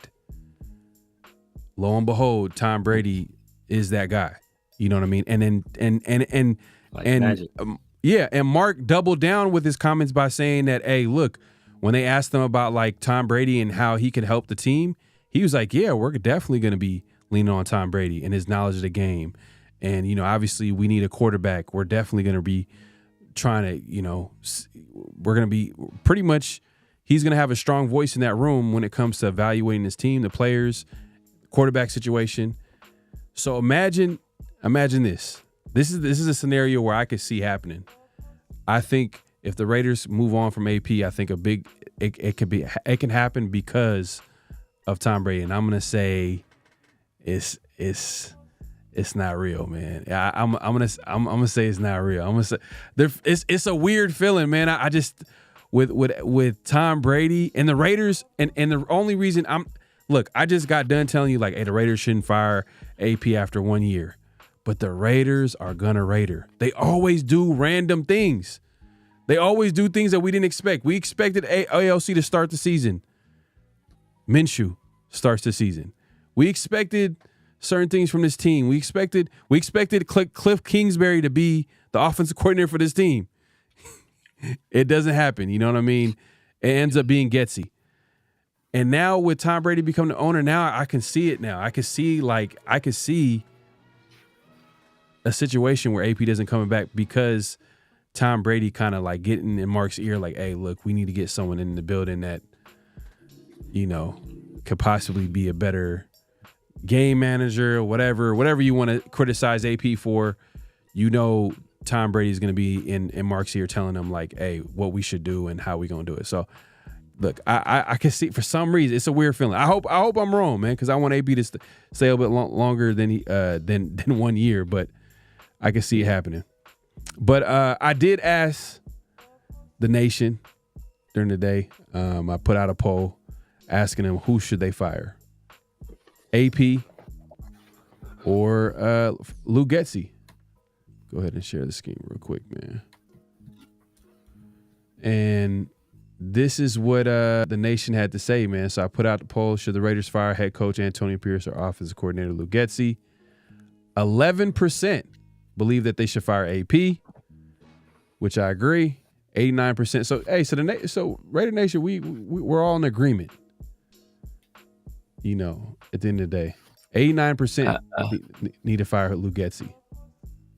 Yeah, I mean, I think this poll shows that people dislike Lou Getsy more than they dislike AP. So, you got to drop another one on just should they fire AP. We'll do that one. We can look at that one for around the shield. Drop another one. Just should they fire Antonio Pierce? Yes or no? Because I think people would just dislike Lou Getsy. So that's all off top. They gonna say him.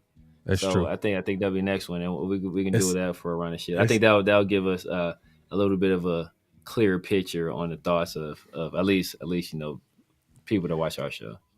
Yeah, no, facts. That's a good point. So yeah, we're definitely gonna we'll pull another poll later in the week and asking if they should fire AP, because I feel like it's a little bit of noise. People kind of question AP as a head coach and all this. So we want to see like how everybody feels about like the head coach. Because look, we talked about how like everybody's quick to blame the coach when things don't go right, when players could be the reason why. Because think about it. If you just look at this team, how are you going to be successful when the injuries we had with our defense, the offensive line being inconsistent, the quarterback play being what we just said, the worst in the league, worst in the NFL? And if everybody's calling Lou Getsy trash, there's just another problem the Raiders have that AP has to deal with. Now, the point is that AP did choose him, but that wasn't his first choice. Exactly. It's Cliff Kingsbury. And the offense that Cliff Kingsbury is running with the Commanders, he does have Jaden Daniels over there, but it looks better than what the Raiders are doing. Yeah. So, it is what it is. But let's actually move on to let's see what happens if we draft another tight end with the first pick in the draft. Man, I think Severe, you're gonna go crazy. Yeah, man. I will go in there. You remember the clip we had of Antonio Pierce? We put Antonio Pierce over Bernie Mac from what's called. I'm going in there. I'm slapping Tom Telesco. I'm slapping Champ Kelly. I'm slapping whoever else is working in personnel up there. All of them getting backslapped if we draft another tight end. Especially, look, we got Michael Mayer. We got a guy that's going to be the best tight end in the league in a few years, if not possibly by the end of this year, the way he's balling. So we better not draft another tight end. We better not. Man, Ricardo has a question. He says he's a Bills fan. It looks like from his picture here. What do you want for Crosby? Asking for a friend. Oh yeah, Josh Allen. Yeah, just give me Josh Allen, and you can have Max Crosby. How's that sound? Man, we get a quarterback. Man, imagine having a franchise quarterback like that. We feel that can win a Super Bowl. I don't think I've ever. Maybe Rich Gannon. He obviously was MVP of the year. MVP of the league. So I felt like the Raiders really have a chance to go to Super Bowl with the MVP, like the way he was playing, the way he was running that offense. We all remember, some of us remember that team. But that's probably the only time where I felt like the Raiders had a franchise QB where I'm like, we have a chance to win the Super Bowl. But yeah, definitely, I agree. Josh Allen, or if you guys, if they say no to Josh Allen, then probably like 5 first-round picks. You know what I'm saying? Exactly. Like 3 to 5. I mean, Khalil Mack was like 3, right? Khalil Mack was 3. He was 3, yeah. Man, what he means to this team too. I don't know. I think he might be bigger. Yeah, I think Khalil Mack is a better player, but But Max Crosby means more to this team, just culturally wise, just leadership wise. The example he sets, like, he means more as, like intangibly to this team, not necessarily a better player. So, hey, I guess so. I guess so. What happened? I thought you were asking for your friend. Tell your friend that we want Josh Allen and see what he says. Oh, Khalil Mack was 2 first round. Oh yeah. We got the third one from Amari. We got the third one from Amari. It was 2 first-round picks and a third. I think we traded Khalil Mack in a second. But that third first-round pick was from Amari. No. It was 2 first-round picks and a third-round pick from the Bears, and we traded Khalil in a second. I want to say something like that. Yeah, but then like later in the season, we traded Amari Cooper. Yeah, we traded Amari Cooper. Yeah. To Dallas for a first-round pick. Yeah. And we if Carr didn't break his leg, I remember that Tampa Bay game. I was like, did we find a quarterback? Like, we threw 5 touchdowns, overtime win. I mean, obviously that year was a good year for the Raiders. They were able to make the playoffs, but that injury. That was terrible. That was definitely terrible, man. Oh man, hey, Zeus, man, appreciate the super chat, man. My guy, I missed the super chat. He says, "Salute, fellas. But what you think about hiring Pat Shurmur from University of Colorado and drafting Shedeur?" Pat Shurmur, he was isn't he a former offensive coordinator in the NFL? He's offensive coordinator with the Broncos, and that team was trash. He was a special teams coordinator. He was offensive. No, he was offensive. Maybe before that, he was offensive coordinator in the NFL. Yeah, he was offensive coordinator under Vic Fangio with the Broncos from 2020 to whenever Vic Fangio was fired. Yeah, so he was offensive coordinator 2 years under Vic Fangio. So I'll take a pass on that. Those Bronco teams were trash. No, but I see what Jesus is trying to do. He's trying to hey, if we go after Shedeur, maybe you want to ease the transition by bringing his OC, but I don't know, man. Yeah, I'm getting the best. I'm getting Jarrett Johnson from the Texans, who was their quarterback's coach. Dude, that's who I'm bringing over. Who was the quarterback's coach? Shoot, I'm trying to think another young quarterback that's doing well. Who was the quarterback coach in with the Commanders? I'm bringing that dude over. I'm bringing over a quarterback's coach from the 49ers. So I'm doing that. I'm not going after Pat Shurmur. Pat Shurmur's 60 years old. What is it's like. Hey Zeus, man. Hey, we appreciate the super chat, man. Hopefully Raiders can get a Shedeur centers. I mean, it's gonna be tough. Because I feel like the Raiders got to be at least top 5. Yeah, top 5 because the way it's looking. You know what? Let's look at how it currently stands. What is it? Tankathon? Is that what it's called? Tankathon. Yeah. Tankathon. So we can see the current standing of the NFL draft right now. If the season were to end today, the Raiders are at pick number 7. They're at 2-6. They're literally tied with literally from 3 to 7. We're tied with 2-6. New England is in front of them. The Jets. So New England's not going to draft a quarterback. They already did that. The Jets, I could see that happening. Jacksonville, no, they just gave Lawrence a $100 million contract. If anything, they're going to probably look for another coach to revitalize that whole situation. New Orleans I could see quarterback there too. To be honest with you, yes, yeah, I could see that just because if it's a guy that they like, there's no guarantee. Like Spencer Rattler's a 5th round pick. It's not like they're and he ain't been playing well since he got in, so it's not like he's gonna be right. So they're not hugely invested in him, so they could easily draft a quarterback. And that's where the Raiders, literally right after New Orleans, they're I guess it's because of how they doing this. Opponent's strength of schedule. I think that's how they're doing it, even though they're tied up. So, so from 2, so Carolina is number 1 right now. Hold on one second. Carolina is number 1 quarterback. Tennessee, quarterback. It's a lot of teams ahead of the Raiders that picking quarterback. I can see picking quarterback. Yeah. So that's about like what? Carolina quarterback, Tennessee quarterback, Jets quarterback, New Orleans quarterback. So that's 1, 2, 3, 4 teams that out of in the top 7 that could easily pick QB. So that's tough. Yeah, I'm gonna need you to block Ricardo Green, man. He's just asked about Justin Fields. Just go ahead, put him on timeout. Oh man, hey man, Ricardo, if you don't know, this is the president, man. This is the president of the Justin Field No Good Club, man. If you don't know, yes. Now you know, man. You're gonna have to get blocked, man, or at timeout. We're gonna put you on timeout real quick, man. Yeah. But hey, Jesus, man, appreciate the super chat. Let's actually go to the second what's real, what's not, real quick. The second what's real, what's not is assuming he keeps his job, AP. AP will keep Lou Getsy in his role as OC, offense coordinator. Is that real or is it not? So if AP keeps his job, he will keep Lou Getsy as offensive coordinator. Is that real or is it not? Let us know in the chat.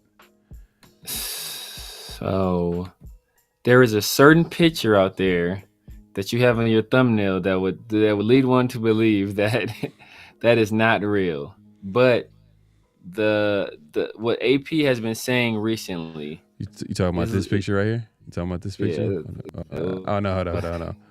Let me blow this up real quick. Hold on. Yeah. Is it this one? Is this the picture right here? Is this the picture you're talking about? That one right there. Yeah, that one right at the bottom. That picture says that he is not coming back.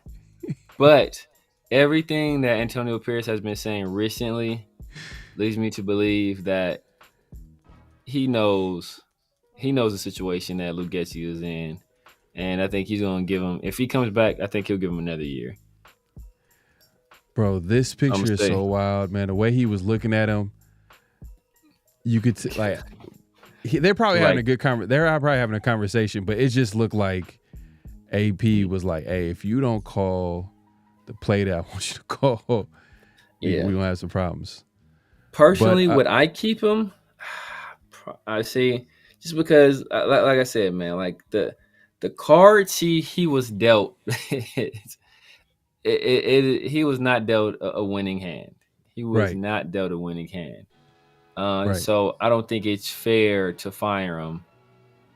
No, after this season. But the NFL is not about fair. It's about winning, and it's a results-oriented business. So if you're not producing the requisite results, you're gonna lose your job. But I just don't feel AP is one of those guys. I think AP will bring him back if he comes back. Wow. Okay. So you're saying it's real. I agree with Austin right here. He says not real. I think he's gonna say all the right things right now. I think he understands that like firing an OC during the season is not going to do anything. It's not going to change anything. He's seen that last year. He experienced that last year. And I think when it comes down to it and they get to the end of the season, I think he's going to make that change. Look, Lou Getsy wasn't his first option. He literally was the backup option. And I think the Raiders felt like at the time when they hired Lou Getsy, I think they felt like pretty, I don't want to say desperate, but when Cliff Kingsbury literally at the last minute changed his mind and didn't want to accept the offer of the Raiders as an OC, I think that kind of messed up the Raiders situation and plan at offensive coordinator. And I think when it's all said and done, I think AP is going to make a change for sure. Especially because now, if everything works out the way it's supposed to work out, Raiders will probably finish with the top 5 pick at least, and they have a chance to get their quarterback of the future. And if they have their chance to get the quarterback of the future, you would want an offensive coach that you feel like can develop that quarterback position. Now, I'm not sure if Luke Getsy has shown enough for us to trust that, and I don't think hey, look, he wasn't the first option. That's what I'm betting on. He wasn't the first option. If he wasn't the first option, that tells me everything I need to know, man. They're easily going to go a different route, in my opinion. Yeah, like I said, I mean, it can go either way. Like when I say he'll be back, I'm not saying that with a ton of confidence. To be honest with you, but I just think that people were asking the questions whether it was him or Justin Fields with Chicago, right? Right. And then we saw that he got 3 interviews and that Justin Fields got traded for a 6th round pick. And so I was like, okay, well, obviously the issue in Chicago was Justin Fields. And Justin Fields goes to the Pittsburgh Steelers and he starts off winning. And then people are like, look, see, the real problem was Luke Getsy. But then we saw the offense with the Pittsburgh and it was trash. And as soon as they bring in Russell Wilson, offense is operating on an entirely different level. Najee Harris is playing the best football he's played in years. And so, so people realize, oh, well, Justin Fields ain't no good. Like, even though he was winning, Mike Tomlin, one of the best coaches in the NFL, was like, yeah, I'm going to sit him down. I'm going to take the risk of putting this other guy in here who was coming off of a year at the kind of an awkward year with Denver. And we're going to put him in there. And he instantly came in there and performed. So I think the issue in Chicago was Justin Fields. I think the issue here is the quarterback play we have here. And I think the AP realizes that, and that I think he'll give him another shot. I personally, if he can find a young like guru, I'm all for it. I'm not like I don't got no loyalty to none of these coaches, right? Like if we can find somebody better, I'm all for finding somebody better. But I just don't know. Like I said, I don't know if anybody given the materials that Luke Getsy was given would be able to perform any better. There was a report the other day that I seen. I don't know how, I think it was like from Tony Pauline or something, or I don't know. But it was a report about the coaching staff and how there's a little bit of like issues that they're having, and it's not just Luke Getsy. It's guys like Marvin Lewis and Rob Ryan. They're accusing them of like pretty much just literally collecting a paycheck at this point. Like they're not really doing anything to really help the team at this point. But it's gonna be interesting at the end of the season who goes and who stays.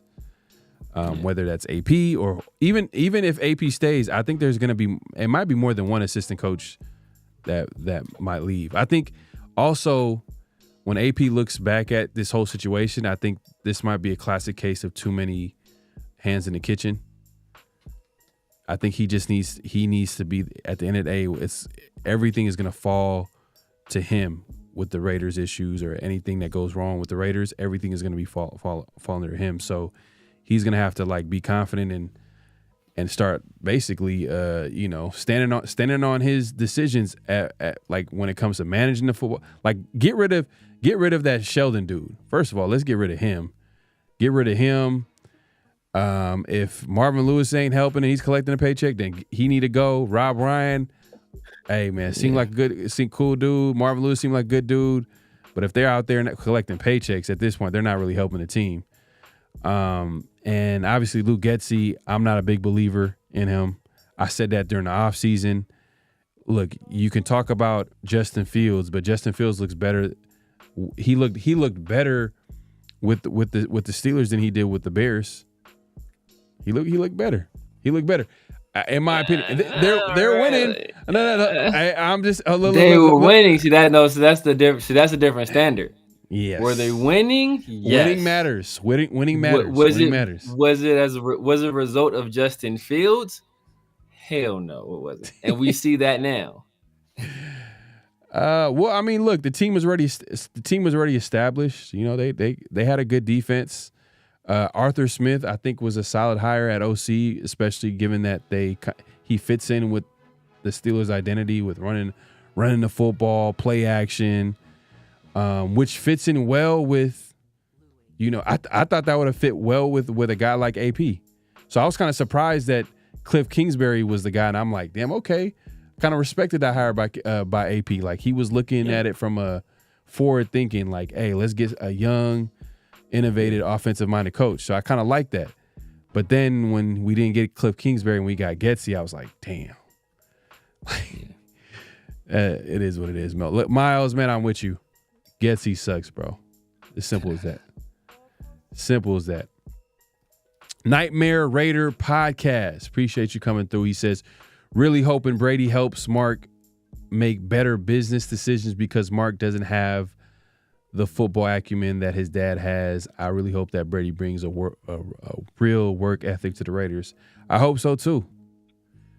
I'm hoping, man. That's the only thing we can do at this point. ATG says, yo, y'all have TB12 in your corner, bring Raider. So he said y'all have TB12 in your corner. He's gonna bring studs to the Raiders organization. Hey, I'm hoping for this. And you know what? A lot of people like the move. Yeah. I haven't really heard some criticisms about the move. Like, no one really said anything like, hey, everybody's been like, man, this is big for the Raiders.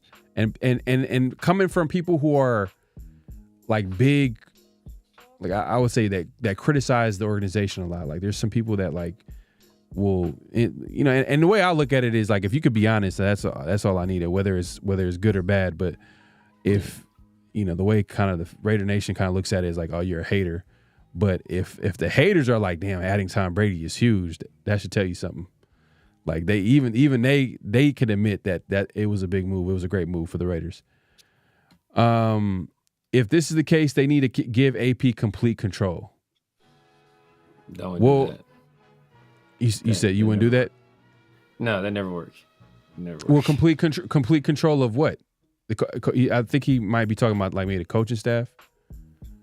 I think he has complete control of his coaching staff. Yeah. I think AP just needs to like, hey, look, get rid of that game manager. If it's not someone experienced, someone that is successful at doing it, then why are we hiring first year? Like, AP's already a first year guy. Like, he should fire him right now. Just fire him. Just get rid of him, or like demote him. Let him do something else. Like, you know what I mean? Like, let AP manage the game. Like, get it out your system. Like, this is going to be your chance to actually get better at something. I was under the impression that he was actually managing the game, but it came. I forgot that Matt Sheldon was a hire where's a guy that pretty much is going to be managing the game for the Raiders for AP. So I guess it puts less pressure on AP during the game, but. Come on, man. AP, you got to be head coach. Got to be head coach. At the end of the day. I mean, I think technically that guy is just a consultant. I don't think he's like actually making the decisions. He just consults with AP, and then AP, the final decision is on AP. But, still at the end of the day, like, that's a blind leading the blind, basically. Zay Too True, Luke need to stay for a better draft pick. I agree. I agree with this comment. This should be like a sign at the game.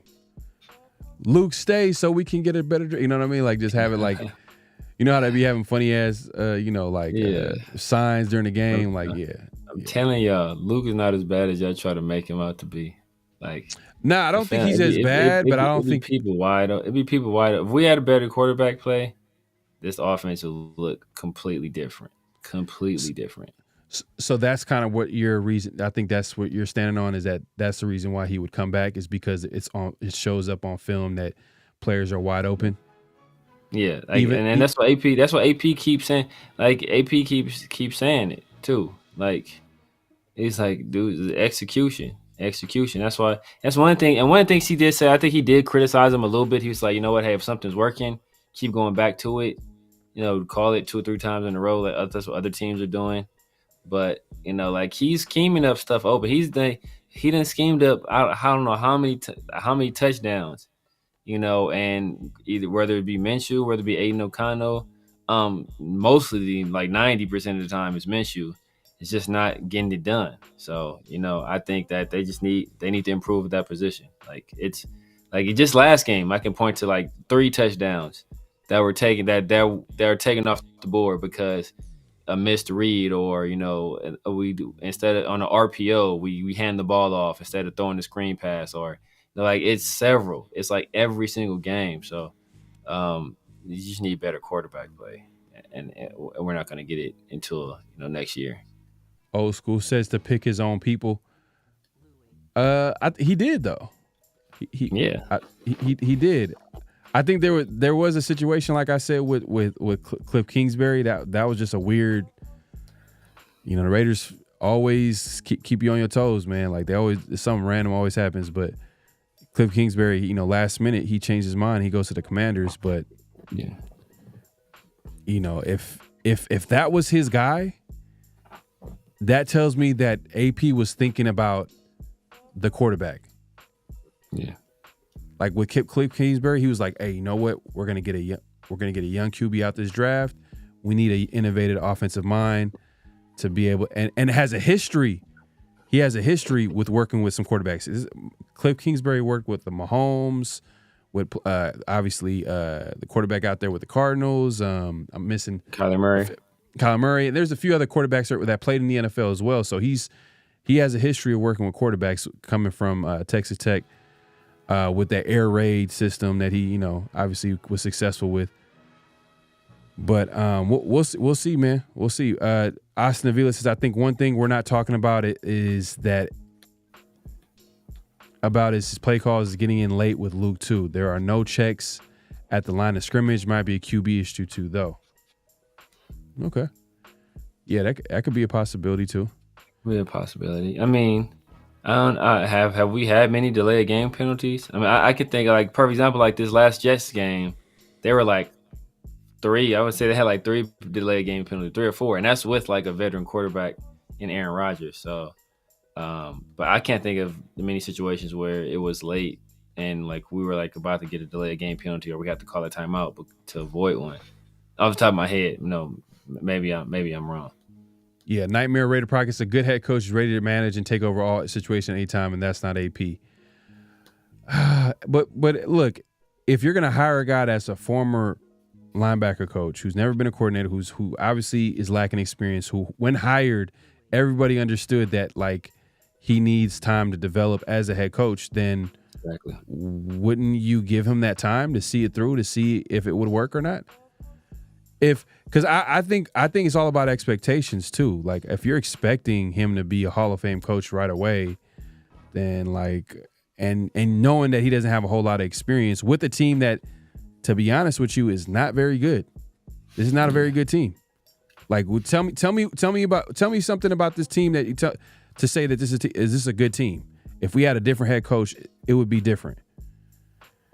I mean, if there could be a head coach to make Minshew and AOC look good and make this offensive line look good and make this and somehow like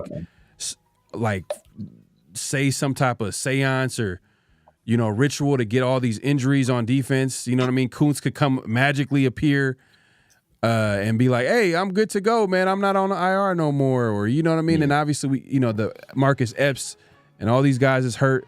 Christian Wilkins, a big free agent signing, defensive tackle who's playing probably his best ball before he got hurt. Yeah. You know what I mean? There's so many different reasons why. And then you talk about Luke Getsy too. Come on, man. We gotta be fair with criticism though. It's a little bit.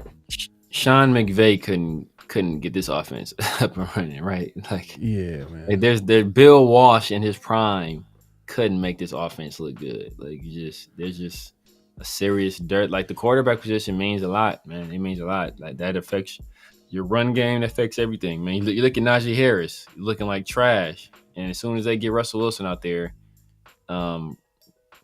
first they played us, and then they got Russell Wilson back, and now right. Najee Harris is killing.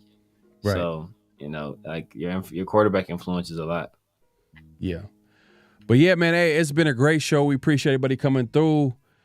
Make sure to clock in. At this point, clock out, hit that like button, hit that subscribe button, hit that notification bell. We appreciate everybody in the chat as well. If we weren't able to get to your chat, everybody in the night crew, man, we appreciate everybody in the night crew coming through.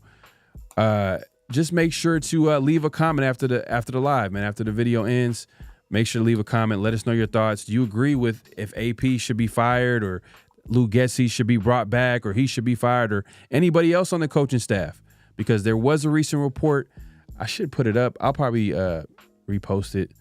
I think it was. I sent it to you. I sent it to you. I think it was a report about like the Raiders assistant coaches collecting a paycheck. Yeah. He sent it to me. Yeah, he sent it to me and Big Mike. Yeah. So look, at the end of the day, like there's some issues with this team. Let us know what you're thinking, man. At this point, man, the Raiders are 2-6. Looks like it's tank season is officially underway. Like, I'm looking forward to what the Raiders can do in the future. I'm not really expecting too much from this team. It doesn't make any sense to expect something out of Minshew, AOC. Obviously, the defense is playing well as of late, but they also have their injuries. We traded away Devontae Adams, so we're kind of like, hey, Jacoby Myers, I like him.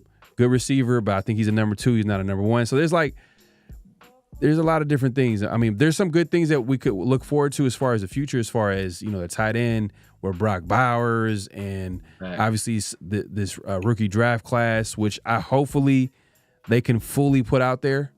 Like, let's put out Dylan Lobby. Yeah. You know what I mean? I'm not tripping. Like, I know everybody's talking about the fumbles. Daniel Kim, salute. My guy, man, with the super chat. The mod father. The king of mods. He says, great show, night crew, putting in work, man. I appreciate you coming through, my guy, man. And everybody coming through, man. Make sure on the way out, hit that like button, hit that subscribe button, hit that notification bell. Daniel Kim, man, appreciate the super chat. Severe, man, let the people know where they can find you, what to look forward to. Yes, sir. At the Severe Raider here on YouTube, the Severe Raider on IG, the Severe Raider on X, the Severe Raider on TikTok, on Snapchat. You can find me every Tuesday night here on the 50/50 show. Also every night, every Friday night on Around the Shield. Also Tuesday afternoonish, me and my guy 805 and Chris from Protect the Shield. We do our show. Make sure you also hit up Around the Shield on IG as well, for all the latest Raider content. And you can find me after week 18 at the hat store getting some new hats. Oh man, throwing shots already, man. You're not going. Hey, it's not over. It's definitely not over, man. It's not over. If y'all don't know, man, we do game picks every week on Around the Shield weekly every Friday. So make sure to tune in. That's later this week. Like I said, me, Severe, and big Mike Raider, man. Make sure to subscribe. And then we're here every Tuesday, man. Every Tuesday, the 50/50 show. Look, we're gonna be here. We're gonna be here every week, man. We're gonna talk about it, everything that's going on with the Raiders, man. I'm looking forward to seeing some young players play out there. I want to see the Dylan Lobbies. I want to see the young players play. I like what I've seen from Tyree Wilson. Is it a sign for more to come? Who knows, man? But look, if he's getting sacks and he's getting pressure, he's beating people in front of him. Hey, that's a good sign. But I will say that the Chiefs' offensive line right now, I think, is struggling too. So, but that's a big step up. At least Tyree's taking advantage of that. Guys like him, younger players, I want to see him out there, man, for the rest of the season. Because I want the Raiders to solidify that top spot at the draft, man. We got to get our quarterback of the future. But yeah, man, we appreciate everybody coming through. Everybody that was able to support the show, we appreciate it. Yeah, Austin, man, appreciate it, my guy. Old school. One thing I can say is our penalties dropped so far under him. Yeah. I think last season too, man. Like the penalties is they don't look like the Raiders of old. I mean, I feel like the Raiders have been pretty disciplined when it comes to like penalties under AP. Lobby will Chill Ray says Lobby will help the tank with his fumbles. Bro, he fumbled in preseason, and he fumbled his first carry in the NFL. So same thing in both situations. Yeah, but I'd rather see him. I'd rather be him out there and just figure out if he's a guy that can help this team moving forward. Like, let him get out there. Because I'm not gonna lie. Like, you know what? We know what we have in Madison. We know what we have in Zamir. They're still gonna play. But if it doesn't hurt, even Amir Abdullah, like at this point, like Abdullah's in his 30s, man. Why are you still? Yeah, like why is he on the team? I mean, but. That should tell you how much confidence they have in Lobby. But hey, like put him out there. Who cares? Like let's see what he can do. I'm over here vouching for Lobby, but I like to see it ran back healthy with the right QB. Yeah, facts. Oh, man. Okay. So you're saying Getsy at OC? We'll see. I don't know. That was a good show, Sphere. I like how y'all broke all the plays down. Yeah, man. Hey, man, make sure to check them out every Tuesdays, right? Yep. Yeah. Hey, man, check them out. But hey, like I said, we appreciate everybody coming through. Clock out, hit that like button, hit that subscribe button, hit that notification bell. We appreciate everybody coming through. Any last things before we head out? Nah, man. So say that boy Tyree, he got that sack on that same tired bull rush he do all the time, man. So he ain't getting no props from me on that sack, bro. But yeah, man, #SS, baby. Strategic substitutions. Put in the young people. I don't want to see Amir Abdullah out there no more. If you think Madison can be your back of the future, go ahead and run him out there. If you want to see some more Zamir White, throw him out there. But other than that, man, hey, put Ramel Keaton out there. I shouldn't be seeing Alex Bachman, whatever his name is. I shouldn't be seeing him no more. I shouldn't be seeing none of these dudes no more. Hey, get James up out of there, move JPJ to center. Like, let these young boys get ready for next year. It's the future. It's time to do what we've been avoiding doing this whole time, and that's just, bottom out, get the best possible picks we can, and then start fresh next year. Yeah, and one last thing, and Old School, I think you mentioned earlier, he asked about Michael Mayer. As of right now, he's out for undisclosed reasons. Sounds like pretty serious personal issues that he got going on that he's dealing with, but hopefully we get to see Mayer come back. I want to see what it looks like to have Mayer and Brock Bowers kind of featured in this offense. Like, how's that going to look like? But I don't know, the way it looks like I think he might miss the entire season. It seemed like it because they're not saying what it is. It's kind of been hush hush. Yeah, and it just seemed like he's going to be gone for a little bit, but. We'll see, man. We appreciate everybody coming through, man. We'll see y'all later this week around the Shield, and then obviously next week 50-50, man. Appreciate everybody coming through. Peace. Just win, baby. Hello? You play to win the game. You don't play to just play it.